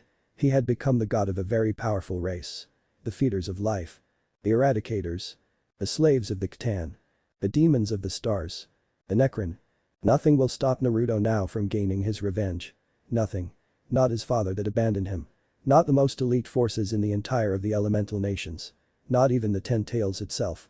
This will be the beginning of the end. The apocalypse had arrived. And its vanguard was Naruto, its father. Chapter 7. Hatred leads to. Naruto walked the many caverns of the Nekron crypts. Sleeping soldiers were slowly waking from their slumber and assessing the damage that was done to them. Turning down a section, Naruto found himself standing in front of the Nekron buildings. Summoning cores, greater summoning cores, generators and energy cores littered and dotted the cavern as Builder Scarab swept across the field, constructing new buildings or improving the condition of the buildings. But there was one building that caught Naruto's attention. It looked to be buried in the ground. Only the top was visible. Looked like energy conduits lined the top as the machine laid asleep. "The monolith," came a dead robotic voice from behind Naruto. Not even being scared from the voice, Naruto spun around and saw a Nekron pariah. The being looked to be a frightening breed. It was revoltingly hideous. A combination of Necrodermis with human flesh. In its hands was a Warsith with a glass tube in the side, making it able to fire powerful blasts of the Nekron's power. "The pariah. Never thought one would be here," said Naruto as he looked at the pariah before him. "Well, thank you for awakening us," said the pariah in his robotic slurred voice. Naruto found this to be the case with the Nekron that could speak. They would always pause between words, it was as if they would run out of breath when they ushered words. "The time has come for us to end this world. But, those who wish to live with us, remain alive," said Naruto. "Of course, my lord," said the pariah as he walked off. "Time to pay Kushina a visit," said Naruto to no one in particular as he blinked to Konoha. With Kushina lying next to her husband who was sawing logs like you can't believe, she got out of bed and got changed in her usual clothes. This person who sent the message said to meet her at training ground 17. And that was where she'd go. She didn't want anyone to get hurt. For someone who could launch a kunai from so far away meant this guy wasn't playing around. Making her way to training ground 17, she saw a shadowed figure standing there. The moonlight illuminating a spotlight on the field as Kushina got into a defensive position while uttering a few words about the person. "Child of darkness," she said as she got into a stance. "Easy. I'm not here to fight," said Naruto. "Why did you send me the letter?" asked Kushina, not backing down from her stance. "Your child. Did you have two?" asked Naruto. "I did have two children. But one of them died," said Kushina. That statement made her drop her guard. This person in front of her wasn't planning on killing her. He was planning on getting to know her. Weird. The child of darkness wanting to know about her past life. Minato never asked for this sort of thing. "I see. I have some documents here. Take a look," said Naruto as he took out some documents from his trench coat and threw them to her, which she queued. Scanning over the documents, her eyes widened in disbelief. Looking from the assassin then back to the documents, she threw them on the floor. "This is bullshit. My son can't be alive still," said Kushina, now getting angry. "What was this guy trying to pull? The documents I took have been secured with proper intel. Those documents state that your son is alive, but not who he used to be," said Naruto, now slightly getting annoyed. "How is that possible? Minato-kun said that little Naruto was killed during the sealing," said Kushina. "I see. Did he bring back the body?" asked Naruto. "No, he didn't. It was an explosion that killed him. The Kyuubi's power was too overwhelming for my son and he exploded," replied Kushina. "And where were you when this explosion went off?" asked Naruto. "Closing in on my husband's position. I was at least 2 kilometers out," replied Kushina. "And did you see any form of explosion?" asked Naruto. "I know I didn't," replied Kushina, now clearly baffled. Could her husband have lied to her about Naruto being dead? Did he say he was by Naruto's side when the explosion went off? asked Naruto. "He did," replied Kushina. "Then was his clothes charred and burned to a crisp?" asked Naruto, now pressing the plate down with more questions. He was planning on this from the very beginning. Push her, push her, push her. That was what he was after. Make her doubt Minato and see him as the demon he really was. Yes, Naruto was a demon based off his DNA, but it's not about him being a demon. It's what you do that determines you being an angel or a demon. "No," replied Kushina. "Tell me this. Do you love Minato still?" asked Naruto. "Yes, I do, you demon. Something you could never understand," snapped Kushina, getting into her stance again. Vanishing from sight and reappearing behind her, Naruto grabbed her left arm and twisted it to be behind her back while his other arm held a flick knife at her jugular vein. "I suggest you don't call me that," said Naruto as he brought his face close to her neck where Kushina could feel his breath against her skin. "I just had come to like you. Don't make me kill such a beautiful flower. Especially one that rivals my wife's," said Naruto as he removed his hand from her hand, replacing it with a spectral arm of the Nightbringer, holding her in position. Naruto then went to feel her up. Slowly starting at her rear, then making his hand move up her back. All the while he was slowly licking her neck. While he was doing this, Kushina couldn't help but moan as he massaged her body. How was it possible that this person, the child of darkness, pleasure her this much from just touch? Then the thought came into her head. If he was this good with touch, how good was he when it came to being in bed? "You like that, don't you, Kushina?" said Naruto as he slowly began to lift up her dress. "No. Stop it," said Kushina, breaking out of his hold. "You will soon find out I'm telling the truth. As well, you yearn for me. I'll see you soon," said Naruto as he blinked away. Kushina stood there with heavy breaths. That was too close for comfort. If she hadn't stealed Harassel there, she would have done something she'd regret. But what he said. Could it be true? Was she really just taking Minato's word over seeing it for yourself? Die cloud her judgment. Was she just acting like a fangirl? No, Minato would never do that. Kushina shook the thoughts out her mind and picked up the documents and threw them into the water. It was a load of hogwash. Minato would always have his interests as the interests as a family. But there was what he said, could she have just taken Minato's word over going to investigate whether the case was true? Shaking her head again, she decided to go back home. But she didn't know she was being watched. Up in the trees, Naruto watched with great interest. He had achieved a lot in the space of only 10 minutes. The seeds of doubt had finally been planted and now it was only a matter of time before she would begin to hate Minato like he did. It was time to initiate stage 2 with Kushina. Hitomi was no problem. But Kushina was. He'd have to plan this next stage carefully. That was when it hit him like a ton of bricks. He could enter her dreams using Dreamwalker. The ability he inherited from the outsider. With that thought in mind, Naruto blinked home to see his lovers. With Kushina. Lying in bed with Minato snuggled up to her, she couldn't help but think about what he said. "Do you still love Minato?" Those words hit her the most. Of course she loved Minato. But after hearing what he said, just put Minato into a new form of light. Thinking it was just nerves and hormones, she went to sleep. Not knowing that she'll soon do something really horrible in the future. Chapter 8. The Future Will. Naruto woke up to find his lovers and wife not with him. Instead he found 2 people who looked like they wanted to rip him to shreds. One was a very beautiful girl with midnight black hair that was very long, red eyes, and with a very serious look on her face. The other was a woman who looked in her early 20s. Her hair was a golden blonde like what his used to be. But hers was very wild and her hand and feet had what passed for beast claws as well there was a tail swishing behind her. "Okay, what did I do now?" asked Naruto as he was not even scared. "Are you the one who took Esdeath with you?" asked the blonde. "Yeah? Who wants to know?" asked Naruto. "You and her are to die. Meet your end," said the one with black hair as she pulled out a very long sword. "Shiny," said Naruto as he looked at the sword. Without uttering a single word, the black-haired girl sliced down, severing Naruto from his arm and then Naruto dropping to the floor like a rock. "That's one," said the blonde as they went downstairs. There they saw something that they'd never see. There was Esdeath with several other women busy making food. Turning around and seeing the two assassins standing there, Esdeath didn't even do one simple thing. The only thing she did was help with laying the table. "Esdeath, you'll die by our hand," said the blonde. "Where's my husband? He should be up by now," said Esdeath. "He's dead and I send you to meet him in hell," said the black-haired girl. "Are you sure you killed him?" asked Massane. "I watched her slice through him like butter," said the blonde. "How sure are you?" asked Kirch. As if on K, Naruto came downstairs, clicking his neck and assessing him arm. Nothing looked to be out of the ordinary for him and he even looked like he was made of $1,000,000. "Damn, never had that in a while," said Naruto as he looked at the two girls who were stunned beyond compare. No one could survive that attack. Let alone heal at a phenomenal rate. "What?" asked Naruto as he looked at the two girls who looked like they saw a ghost. "How are you still alive?" asked the blonde. "Yeah, about that," started Emi as she sat down at the table. With Kushina making breakfast for the family, Kushina couldn't help but think on what the Child of Darkness told her. Was it possible that her son was still alive? If he was, what did he look like?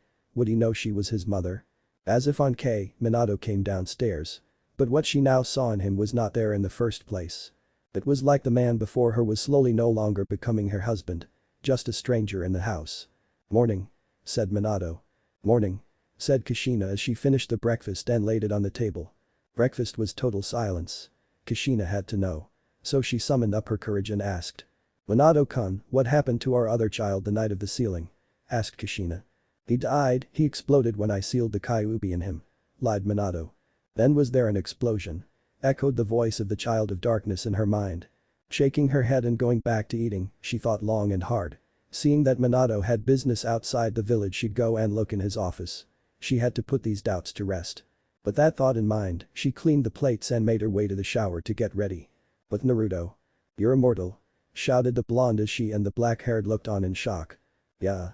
I became immortal when 3 beings made me their avatar," replied Naruto. He then went on to explain that he was an assassin and demon hunter, skilled in the ways of killing anything and everything. He even told them about the undead army at his disposal. As well that Esdeath was no longer part of the cult she called her own. Now she lived in peace with everyone around her. As well that they were expecting a child. "Forgive us for thinking you were trying to destroy this world," said the blonde. "It's fine, but may I ask your names?" asked Naruto. "My name is Leon and this is Akame. We followed you into the rift just before it closed," replied the blonde. "I see. Please, you're welcome to stay. There are many rooms on the 2nd floor," said Naruto. The two nodded and went upstairs just as Rise came into the house with some poor human's arm in her hand. Blood plastered her mouth and her clothes like she had too much tomato sauce added to her slap chips. "Who's that?" asked Rise. "Some new guests. And no, they're not food," said Naruto, making Rise pout. With Akame and Leon. Taking a bedroom with 2 beds in it.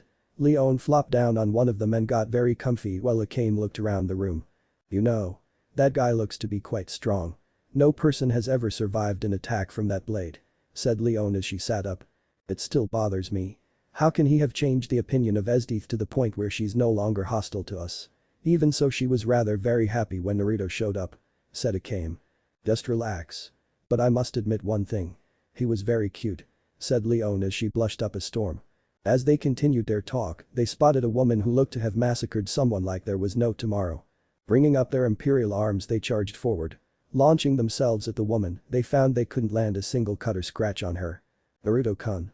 Please come up her," called Rise.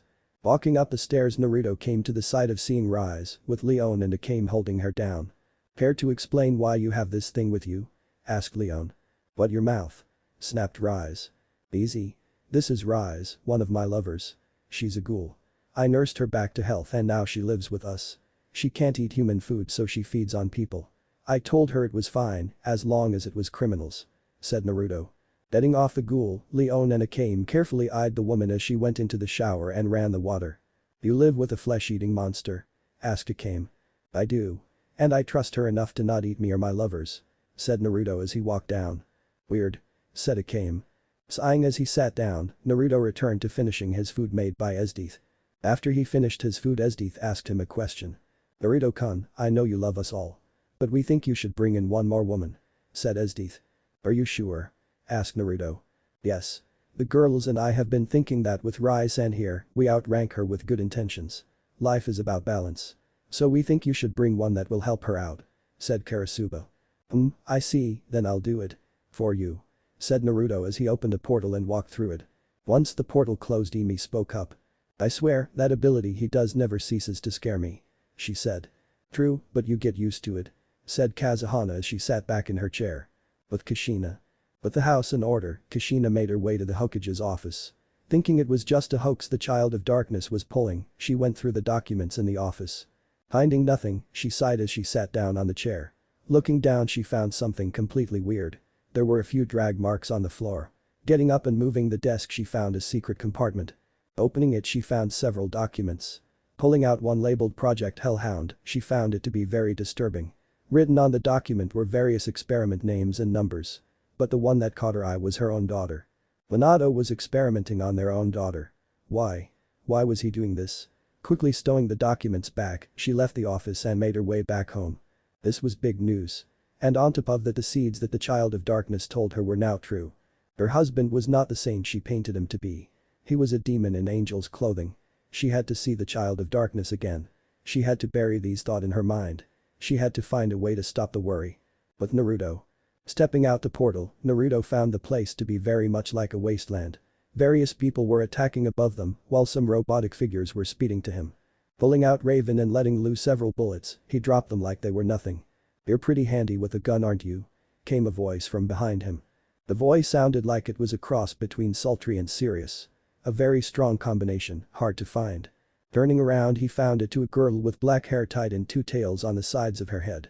But one was smaller than the other. Her clothes consisted of black high-heeled combat boots, a burnt orange dress fitting her very generous figure well, and to top it off she had two different eyes, one being a red color, while the other was yellow with clock in it. "And might I know your name?" asked Naruto as he hustled to Draven. "Kurumi, most call me Nightmare. What's yours?" she asked. "Naruto Kurakami," replied Naruto. Deciding to help her finish off the droids, he joined the fight. Kurumi found an instant connection with him as he hacked and slashed his way through the forces. It was as if he was a ghost from the way he fought. Maybe she may even find out more about him. Chapter 9. What will you? 2 days later, Naruto was sitting in front of his lovers and the two newcomers, Leon and Akame. Currently Naruto was sitting on the single-seater with two women, one on each armrest, while Esdeath and the others were looking at them with cold gazes that would freeze a man's soul. One had black hair with heterochromic eyes, while the other had red hair tied in a very prestigious way and had purple eyes. "Care to explain why you brought two girls instead of one?" asked Kuroka, who quite frankly was a little jealous with way the redhead was developed. "These two girls are the new additions. The one on the left goes by the name of Kurumi. And the one on the right Sarah," replied Naruto as he swallowed the ever-growing lump in his throat. "I see, and why did you bring back two when we told you one will be enough?" asked Rise as her eyes went from their beautiful purple to red with the sclera going black. When she did that, Naruto immediately knew this was not going to go in his favor should he say anything out of line. Yes, he was immortal and such, but he still got shit scared when Rise did that. In fact, he got scared whenever his lovers did their own version of being scary. "Well, when I went to the world of Date A Live, I opened a portal to bring Kurumi with me, turned out I accidentally opened a portal to some wasteland. Pulling out the kunai my bastard father placed there, myself and Kurumi were sent to Ronin in the past. There I met Sarah, who was queen. And I met her when she was pushed off the balcony. Not by me, by the way," replied Naruto, now sweating bullets. "So you think that you have enough women, or are you planning to add more?" asked Emi coldly. "I promise these will be the last," replied Naruto. "So, you seem to be a person who has many options," said Sarah as she looked at the girls. "Not good," mumbled Naruto as he knew this would be more bothersome. "Why do you speak to him like that?" asked Masane. "He's my husband," replied Sarah. Immediately, everyone put some serious distance between her and them. Apart from Kurumi and Naruto. Naruto was right now sighing as he knew he'd have his head chewed off by his lovers, while Kurumi was laughing like crazy at poor Naruto. To her this was priceless, a person who gained immortality to be shit scared of some women. That's some good ammo right there. Deciding to not get caught in the crossfire, Naruto blinked to the underground base where the Nekrons were. "Told you he'd run. And you owe me 50 ryo, Masane," said Kazuhana with Masane groaning in annoyance as she pulled out her purse. Shortly after the whole fiasco, Esdeath went to prepare lunch for them with Karasuba and Akitsu assisting. It was very different for Akame and Leon to see Esdeath, their enemy, act this way. Could it be that Naruto had calmed her to the point of non-hostility to ex-enemies? If so, what was Esdeath so smitten by about Naruto? "So how did you get to know Naruto?" asked Emi to Sarah. "After he rescued me, he showed me the reason why the people were afraid of me. After that he transformed into a shadowy figure to protect me against multiple enemies. He was incredible and I fell in love. Kurumi, who was shooting anything and everything, was having a major blast shooting up my kingdom. After he stopped my prime minister, I married him. We haven't done the nasty yet," replied Sarah. Hearing that was all too much, Leon and Akame both had looks of confusion, while Esdeath found it to be a little bit jealous. If she was part of that, then she'd be able to have Naruto within a matter of seconds, but nevertheless, she was married to him and now she was expecting a child with him. So who was she to argue? This shadowy figure Naruto-kun transformed into. Did it carry a very big scythe and have skin so gray it looked to be like it was meant to be in a grave? Asked Emi. "Yes. Do you know this power?" asked Sarah. "In fact I do. I've only seen a spectral figure of it once. Naruto-kun calls it the Nightbringer. A gift from the Shinigami," replied Emi. "Esdeath-san," came a voice from behind her. Turning around and then looking down, Esdeath found little Rihiko standing there. "What is it, child?" asked Esdeath as she dropped down to her haunches to get to the girl's level. "Can I help with the cooking?" she asked. "Why don't you help Emi-chan with laying the table?" said Esdeath in a genuinely sweet tone that shocked the two assassins to the core. "Okay," said Rihiko as she ran to help Emi, who was now laying the table. With Naruto. Finally making it to the base, Naruto found glass turrets laid out at the entrance. No doubt placed there to stop intruders from getting in. The turrets had 4 small pillars regulating energy, while a ball of green energy swirled inside it. Naruto made specific instructions to have the turrets not target his lovers. These specifications were met and they were built very fast. Builder scarabs worked very quick when they worked in 3. As he walked down the now smooth caverns, he came to a stop when the pariah Naruto named Jed came up to him. "Any news?" asked Naruto. "Construction has been slow. New builder scarabs are required to bring more off monolith systems line," replied Jed. "And why is that?" asked Naruto, now getting frustrated that the monolith was taking forever to awaken. "The Ringslimmer monolith 7 systems we are used to keep flayed ones immortals and other units live. That's why monolith 7 is weakest right now," replied Jed. "Very well. Apart from monolith 7. How many other monoliths do we have?" asked Naruto. 9. Replied Jed. "How many can I have online and mobile?" asked Naruto. 3. Replied Jed. "And what of my forbidden archive?" asked Naruto. "Already found it for Yami Lord," replied Jed as he led Naruto down a cavern. Walking along the caverns, that tubes with green energy are running through, they came to a stop where in the room was only one thing. It looked to be like a coffin with 4 giant spikes sticking out of the 4 corners. The green energy from the tubes gathered here and lit the room, producing a sickly green in the area. Walking to the building, Naruto felt the gauntlet he got it wave act up. Activating it and stopping at the coffin, he pushed the great stone slab open. It felt like a ton of bricks the way it was made. But in the end, he finally pushed it open. Looking at the contents inside, Naruto smiled. But there was one object that caught his eye. And that was what looked like a staff with 4 shearing blades at the top and 2 pointing down. A tube of some sort at the bottom and a scepter with a green gem at the top with the shearing blades. A Necron Lord Staff of Light. Grabbing the staff, it instantly activated with the bottom tube now glowing with green energy and the top gem also glowing in the same manner. "Ah, good choice, me lord," said Jed. "What is this?" asked Naruto. "The object for the Necron Lord. The Staff of Light," replied Jed. Swinging it around to get a feel for it, Naruto found the weapon a good fit for him. It balanced out very well and it was extremely powerful. Placing the staff down, he went through the archive again. His hand landed on an artifact that Naruto took an interest in. It looked like a sort of chest plate, but more different to the Necron chest plates. It seemed too small. Grabbing it, he found it was an artifact used for invisibility. "The Veil of Darkness," said Jed. "What?" asked Naruto as he placed the artifact on, and it instantly attached itself to him, fitting itself to his body parameters. "The artifact will make you invisible, me lord. Perfect for infiltration," replied Jed. "These will be very useful. For now I take my leave. I sense someone thinking of me," said Naruto. "As you wish, me lord," said Jed as he watched his master vanish via blink. With Kushina. Kushina was baffled beyond words. Her husband was experimenting on their daughter. But why? She had to find out more from the Child of Darkness. And so she went to the same spot where she met him. Training Ground 17. "Child of Darkness," she called. "What is it?" asked Naruto as he blinked behind her and activated his mask. "My husband. Why was he doing all those things?" asked Kushina, who now started crying. "Your husband thought that by experimenting on your daughter, he'd gain more power from the demonic chakra sealed in her. But those tests have been failing," said Naruto. "Why have they been failing?" asked Kushina. "Kyuubi's power is no joke. Tampering with only a small amount of it will have serious repercussions. Such as serious injury or even death," replied Naruto. "I don't even know who the man I married. Why is it that he told me his way of peace was different from the one he follows now?" asked Kushina. "That I cannot answer. I take my leave," said Naruto as he turned around. "Wait," said Kushina, making Naruto stop and look at her. "Is there any way for me to pay you back?" asked Kushina. "I'll find my way to pay me. Soon you'll know," said Naruto cryptically, and with that, he vanished via blink. Kushina stood there. What did he mean by that? Wait, their first encounter, he mentioned that she'd soon yearn for him. Could that be it? Shaking her head of those thoughts, she went back home. Despite holding a serious growing hatred in her heart, she had to act the part of being the perfect wife. And with that, she walked home. But Naruto. Blinking back into his home, he was pushed onto the floor by Kurumi. The house was deserted and the smell of fresh food was in the air, with the smell of a very nice perfume. But Naruto smelled past that and smelled something stronger. It was the smell of sex with lust. Two powerful pheromones that Naruto knew all too well.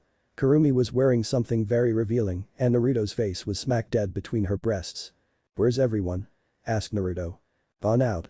So why don't I tell you the dark secrets of my heart?" she said seductively. "What do you mean by that?" asked Naruto. "You know too well," said Kurumi as she took Naruto's hand and placed it on her left breast. At this point Naruto's nose soon began to bleed. This was all too much for him. Kurumi sure knew how to play on a man's emotions. It was incredible. Just as Kurumi was going in for the kiss, the door smashed open to reveal all the women in Naruto's life, excluding Akame and Leon, sending Kai to Naruto. "Mind telling me what you are doing, Naruto?" asked Rise as she brought out her Kagyun, which were 4 red tails. Stammered Naruto. "And you thought it would be okay to start getting another woman knocked up?" asked Sarah as she brought out a dagger which Esdeath gave her not too long ago. "Shit," was all Naruto could say. All the women slammed Naruto against the wall and then proceeded to cut, slice and butcher him. Despite being able to harden his skin, Naruto couldn't activate it when his mind was clouded. And now was one of those times. Shouting on the top of his lungs, the girls continued to mutilate Naruto to kingdom come. Yes, Naruto was immortal and all, but he sure felt injuries like any other person. So he just stood there as they continued to decimate him. After that, they ate the lunch Esdeath prepared for them. Akame and Leon were stunned by this. Esdeath was such a beast when it came to hurting Naruto, but yet she was so kind to them. So they decided they might as well get to know her. Naruto smiled to them as he ate his food. For once in his life, he loved his life. And he would never change any of it. Chapter 10.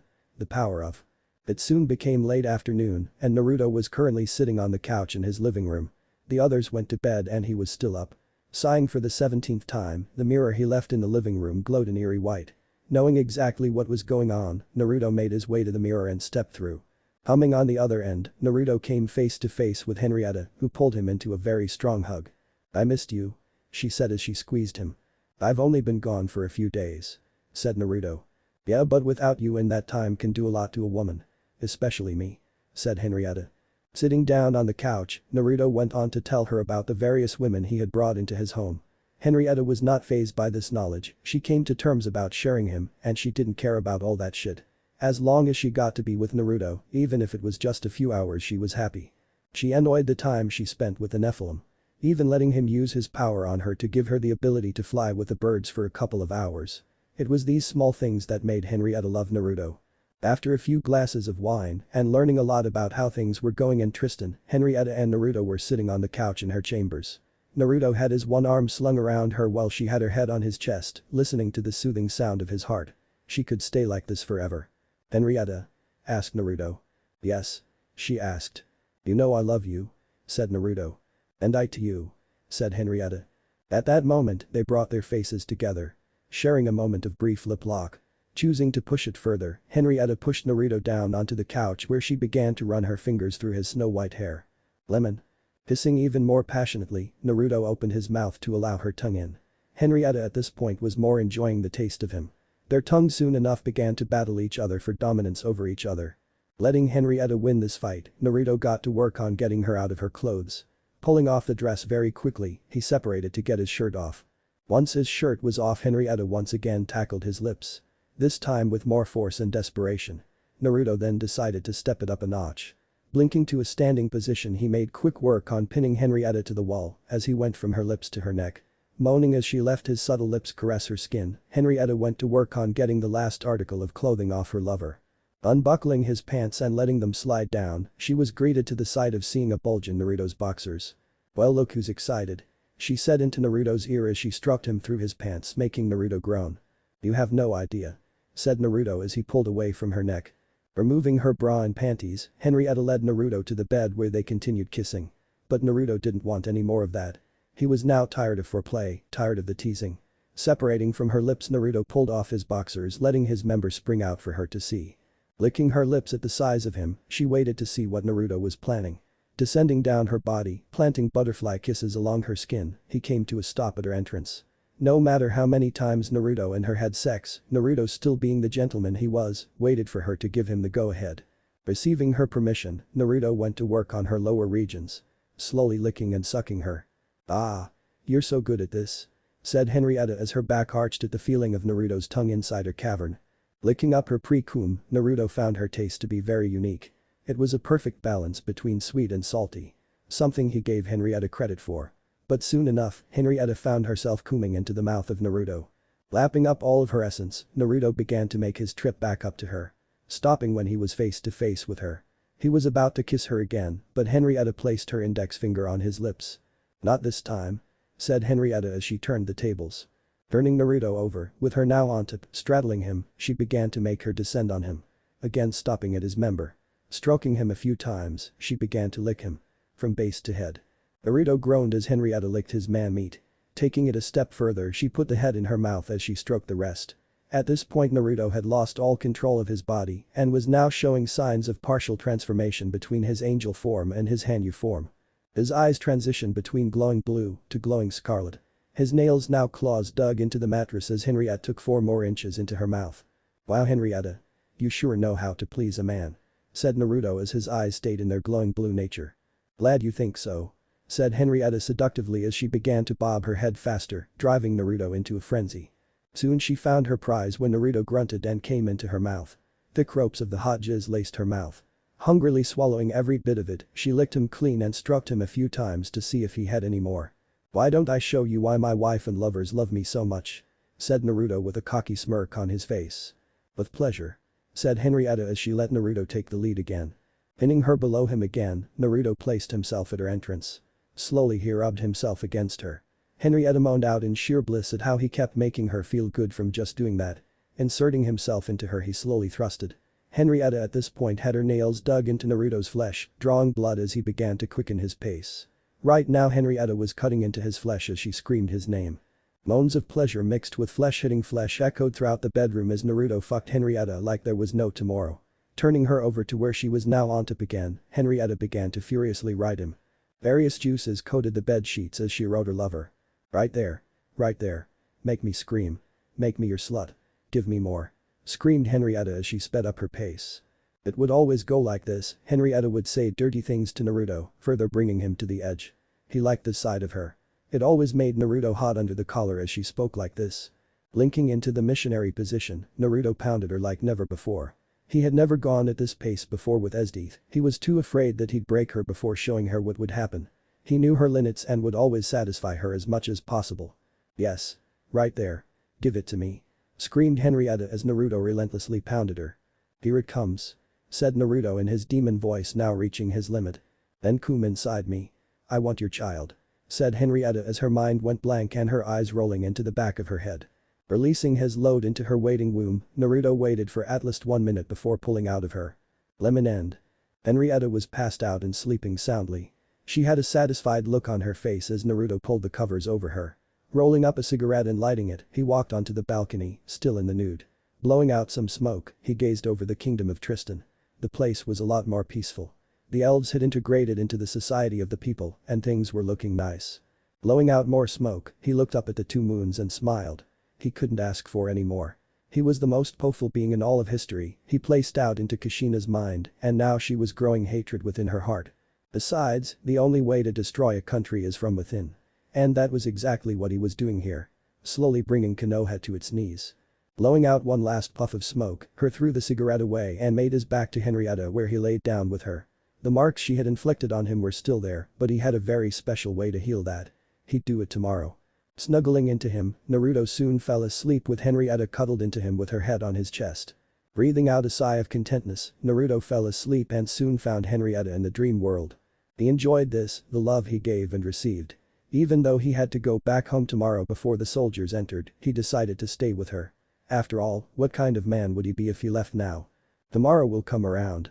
And when it did, he'd leave Henrietta a note like always, but he had something special for her tomorrow when he left a letter. Smiling in his sleep about this, he snuggled further into her, making her moan as Naruto unconsciously slid his still rock-hard member into her. Chapter 11. The Beast Everyone. Waking up to a bright beautiful morning, Naruto found he was still in bed with Henrietta, who was still latched onto him. Slowly maneuvering out from her grasp, Naruto made his way to the various clothes that belonged to him scattered on the floor. Putting his boxers and pants back on, he did reach over to his back and began to claw at himself. This caused a marking that looked like the tattoo of a set of wings on his back to appear. Instantly, they started to glow, and the scratches vanished as if they weren't even there. Putting the rest of his clothing, he went to the coffee table. Pulling out a vial with blue liquid in it, as well as a necklace with a blue crystal, Naruto placed them on the coffee table with a note and walked to the mirror, but not before giving Henrietta a final goodbye kiss before leaving. When he stepped out the mirror, he came face to face with Leon, who was admiring herself in the mirror before Naruto walked through it. Falling over like she had seen a ghost, she almost used her Tigu when she saw who it was. Breathing a sigh of relief, she got back up and watched Naruto walk out the house and go somewhere. Deciding to follow him, she jumped to the trees and watched. She watched him go into a temple of some sorts. The temple looked to be made of black stone with strange symbols on purple banners that lined the front. A mark of the outsider. Pushing the great wooden doors open, she gasped at what she saw. Silk sheets of purple streaked the roof, coming together at an altar at the very end. There at the altar stood Naruto. With a man who was hovering in midair with a strange black energy. "You wish for more abilities?" asked the outsider. "Yes. I wish to further my powers which you gave me," replied Naruto. You should know that only by finding runes bearing my mark can offer new powers and abilities. But seeing to the fact that there was only one in this world, I'll do something for you," said the outsider. "What?" asked Naruto. "Take this," said the outsider as a human heart appeared in his hand. "This object will guide you to many of the hidden runes I felt in your world. Seek them out. As well, should you wish to learn about someone, just point the heart and squeeze it," said the outsider. "Thank you," said Naruto as he took the heart, which vanished in a black haze, and the words "life" in kanji were imprinted on his left forearm. "I can't wait to see what you do," said the outsider as he vanished. "You can come out now," said Naruto without looking around, shocking Leon, who hid up on the rafters. Jumping down to where Naruto was, she looked at him. His back turned to her. "How did you know I was here?" "I hid my aura and yet you still found me," said Leon. "Hatred," replied Naruto. "Excuse me?" asked Leon. "Your hatred gave you away. Call me a demon or whatever you want, but I am able to feed off a person's hatred, making my Nightbringer powers accessible," replied Naruto. "Nightbringer?" asked Leon. Naruto just sighed and slowly turned around. That was when Leon stepped back in horror. Naruto's eyes were pure black. Endless pits of darkness, like a mini abyss. At that instant, swirling black souls seeped out the ground, groaning as they moved to take on the form of the Nightbringer behind Naruto. At this point, Leon was utterly scarred shitless. Never had one person ever held so much power in their being. It was a miracle that Naruto wasn't killed. Just as the power came, it vanished. Naruto's eyes turned back to their red nature as he steadied himself on the altar. "Unfortunately, there is one problem with that power," said Naruto as he stood up straight. "And that is?" asked Leon. "The power of the Nightbringer feeds off the hatred in a person's heart. It can even feed off mine when situations seem grim. However, there's only so much hatred in a given space, and once it is used up, I can't transform," replied Naruto. "But what is hatred?" asked Leon. "Exactly as the name implies. Hatred, the feeling of malice for someone else based on who or what they are. It is similar to chakra, but only I can access it," said Naruto. As he continued to explain, Emilia burst through the doors of the temple, holding a black scroll in her hands. Panting on trying to regain her breath, she walked up to him and handed the scroll. Unraveling it, Naruto saw it was a double-shot mission. It read as follows. Mission: assassination plus demon hunting. Target: King of Snow. Reasons for killing: opening a hell gate and setting demons onto the village. Client: Princess Koyuki. Brandivus point after mission. Outside palace. Amount for success: the princess. Other information: civilians must be spared. This was definitely pushing it. They were giving their hire to Snow, to him. What were they thinking? He only knew of one princess, Koyuki. He knew her when he found her on a production break from the movie she was starring in. It would be very interesting to see how she was doing. They became childhood friends very quickly. She was at least 4 years older than the Nephilim. He didn't care. Thanking Amelia by means of a kiss on the lips, he blinked home to get ready. Leon was seriously baffled. This person had so many women who loved him. Even having an adoptive daughter. What? Asked Amy. What do you see in him? Asked Leon. A person who is willing to throw away his humanity to stop corruption. And this world is full of it. Said Amy. Okay. Was all Leon said as she walked out the temple to meet up with Akame. But Naruto. After packing up his clothes and sealing them in the seal on his chest, he walked out his room before bumping into Kurumi. Falling over with her below him, his hand accidentally landed on her left breast. After realizing his mistake he shot up so fast while apologizing for what he did. Only to have Kurumi place a finger on his lips and kiss him on said lips, resulting in her spirit power to be sealed into Naruto. And there she was, stark naked for him to bear. His face turned blood red as he looked her up and down. She was perfectly developed, sure her breasts weren't as big as Esdeath's or Kazuhana. But she was very beautiful. Pulling him close to her, she pulled his ear to her mouth. You'll get more of this when you get back. She said seductively. Pinning her to the wall, he gazed into her eyes as his pupils turned to slits. That was the only thing he had to give Kurumi. It was the fact that she could send him into a primal instinctive sex fiend with just uttering a few words. It was very incredible, Naruto had no idea how she did it. Giving her another kiss which was filled to the brim with passion, he gazed at her a second time. I can't wait. He said as he blinked outside. Kurumi really loved doing that to him. He would always turn into putty in her hands just by the way she spoke to him. But after hearing from Esdeath on how much of a freak he was in bed, she knew she didn't have that much skill there. Naruto would surely dominate her in every aspect. But she was never the type of woman who would back down from a challenge. With Leon. Making her way around the village, she realized she couldn't find Akame. Getting extremely worried for her friend's safety, she desperately began asking around. By the time she got Akame's location, she arrived at the hot spring. Sighing at the amount of time she wasted looking for her friend, she should have went to the hot spring first. Stripping down and getting in, she came to the side of Akame and Esdeath in the same hot spring chatting as if they were close friends. Glad to see you're okay. Said Akame as she smiled to her friend. Why are you talking to her? Asked Leon as she pointed to Esdeath. I hold no more ill feelings to you. I have what I wanted. A loving life, a world which I can see needs help. And on top of that, a loving husband. Replied Esdeath. Deciding to weigh her out, Leon climbed in. How old are you? Asked Leon. 22. Replied Esdeath. An age for Esdeath comes up as early 20s. And how old is Naruto? Asked Leon. 17. Replied Esdeath. The whole hot spring was filled with silence. After 2 minutes, the two women gasped in shock. What? They both exclaimed. Yeah. I asked to have someone younger and I got what I wanted. But when it came to doing the nasty, he dominated me. Said Esdeath proudly. But what about the child? Asked Akame. I'm definitely pregnant. But due to the child being half Nephilim, the child will be alright. According to Kami, angelic power aka celestial strength can withstand anything. Replied Esdeath as she stroked her stomach. But why aren't you fighting us like when we were back home? Asked Leon. When Naruto-kun took me to his world, I promised him that I will never hurt another person unless they hurt me. That is why I don't see you as a threat anymore. And I hope we can become friends, maybe even lovers through Naruto-kun. Said Esdeath. That last line made Akame and Leon blush up a storm. As from the brief moment they had stayed here, they found Naruto to be quite cute. Sure whatever if he was taken. Sure whatever if he had so many lovers. They found him very sexy. And here was Esdeath, stating that she'll let them have a piece of Naruto. With Naruto. Walking over to the docks, he found a very extravagant boat. Producers and directors stormed around. Equipment was getting loaded and the lead character was standing there. Princess Koyuki. Naruto could still remember, she looked so beautiful like that. Her silk black hair, her choice of clothes and the way she conducted herself was what Naruto found unique about her. Sure she had a very stern look on her face, but that was just an act. A mask. The real Koyuki was a very friendly woman who had her heart set on someone. Someone who became her friend at a very young age. Someone who was now an assassin. Naruto. Walking up to her, he nodded his head to her, even though he was blushing up a storm as to how much she had grown. Ah, child of darkness. Glad to see you. Said Koyuki as she tried to suppress the ever-growing blush on her face. Likewise. Replied Naruto.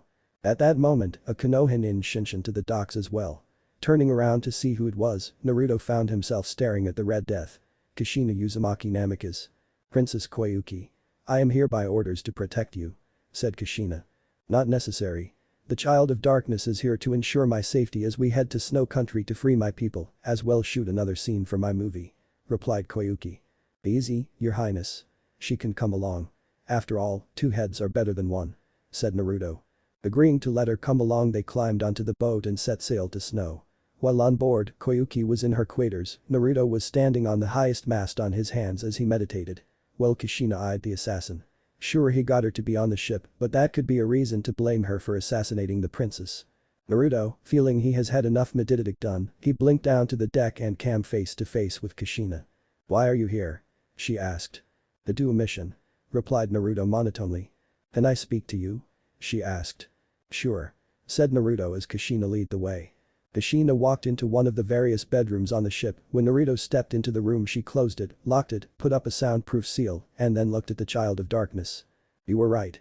My husband had definitely been using my daughter for experiments. He has been working for Danzu this entire time. It seems that when she finishes the Chunin exams, she'll be taken to Root, which should have been disbanded. There she'll become a weapon with no feeling whatsoever. Said Kushina. I see. And you want me to help? Asked Naruto. Yes, please help me to stop Minato from doing that. Begged Kushina. I make it a strict policy to not work with Konoha. Said Naruto. I know that. But I don't want to be part of Konoha anymore. Telling you this will be treason and execution. But I know you don't accept it. So I can offer one thing should you do this. Said Kushina. And that is? Asked Naruto. Replied Kushina. I also make it a policy to not rape people. I may be an assassin and a demon hunter, but a rapist is not in my jurisdiction. Said Naruto. I know that. But just recently I've been seeing Minato as no longer my husband. I want you. Said Kushina. Are you sure about this? Asked Naruto. I don't care about that man anymore. I want you. I can't get you out my mind. Replied Kushina as she began to strip. Very well. Said Naruto as he too began to strip. The one thing very interesting about his DNA, he didn't have the Kyuubi marks anymore. Lemon. Pushing down his pants and boxers at the same time, Kushina found herself staring down at a very large meat rod. 10 inches. This person must have quite the stamina to have a like that.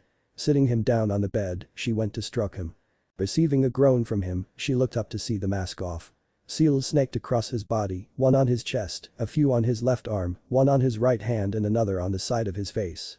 This was the first time she ever saw the Child of Darkness's face. He looked like he was carved by angels. Stepping it up one notch, she went to start licking the head. She received a groan of pleasure as she then started going from the base to the head, all the while she fondled his sack. Stopping at looking at him, she graciously took the whole thing in her mouth. All Naruto could do was sit there as Kushina blew him. Sure, this woman gave birth to him, but those ties were severed long ago. I'm coming. Said Naruto. Kushina did nothing but speed up her actions. Causing Naruto to shoot his seed dead into her throat. Swallowing it all, she looked up at him with a very cocky smile. You like that? She asked sultry. You sure know how to please someone. Said Naruto. We're not done yet. She said as she stood up and stood over him. Looking at her, Naruto found her to be quite attractive. Her body could easily rival Kazuhana in the curves department. Perfect legs that went on forever, shapely ass, great stomach with a few abs dotting it. Perfect waist. She had the body of the ideal woman. No wonder whenever Naruto went incognito, he would hear from the civilians that Kushina was one hot woman. Even from the younger gen, they called her a MILF. Slamming herself onto him, her head shot back as she felt all 10 inches sheathed inside her. After a few minutes of getting used to him, she began to ride him. She felt herself getting lost in a sea of pleasure. Her husband no more was the man she loved. The village she thought cared for her only wanted to use her. And here she was, having sex with the most renowned assassin in the world. Naruto thought enough was enough, he grabbed her hips and began to slam her down onto him harder. When he started doing this, Kushina's eyes rolled into the back of her head. Her tongue hung limp out her mouth as the man rocked her world to the core. Giving one final thrust, Naruto shot his seat into her waiting womb. 2 minutes of waiting to get down from her high, she climbed off him. She had never been pleasured like that before. Lemon end. Unsealing some clothes from the seal on his chest, he got dressed while Kushina dispelled the soundproof seal and climbed into bed. She was so drained after that session, but she felt it in her heart, she'll be expecting more. Despite still being married to Minato, she knew she was having an affair. But she didn't care. Minato was no longer the man she loved. They're still going back to Konoha. asked Naruto as he swiped across his face, engaging his mask. I am still playing the good wife card. But I'll feed you information regarding the whole thing.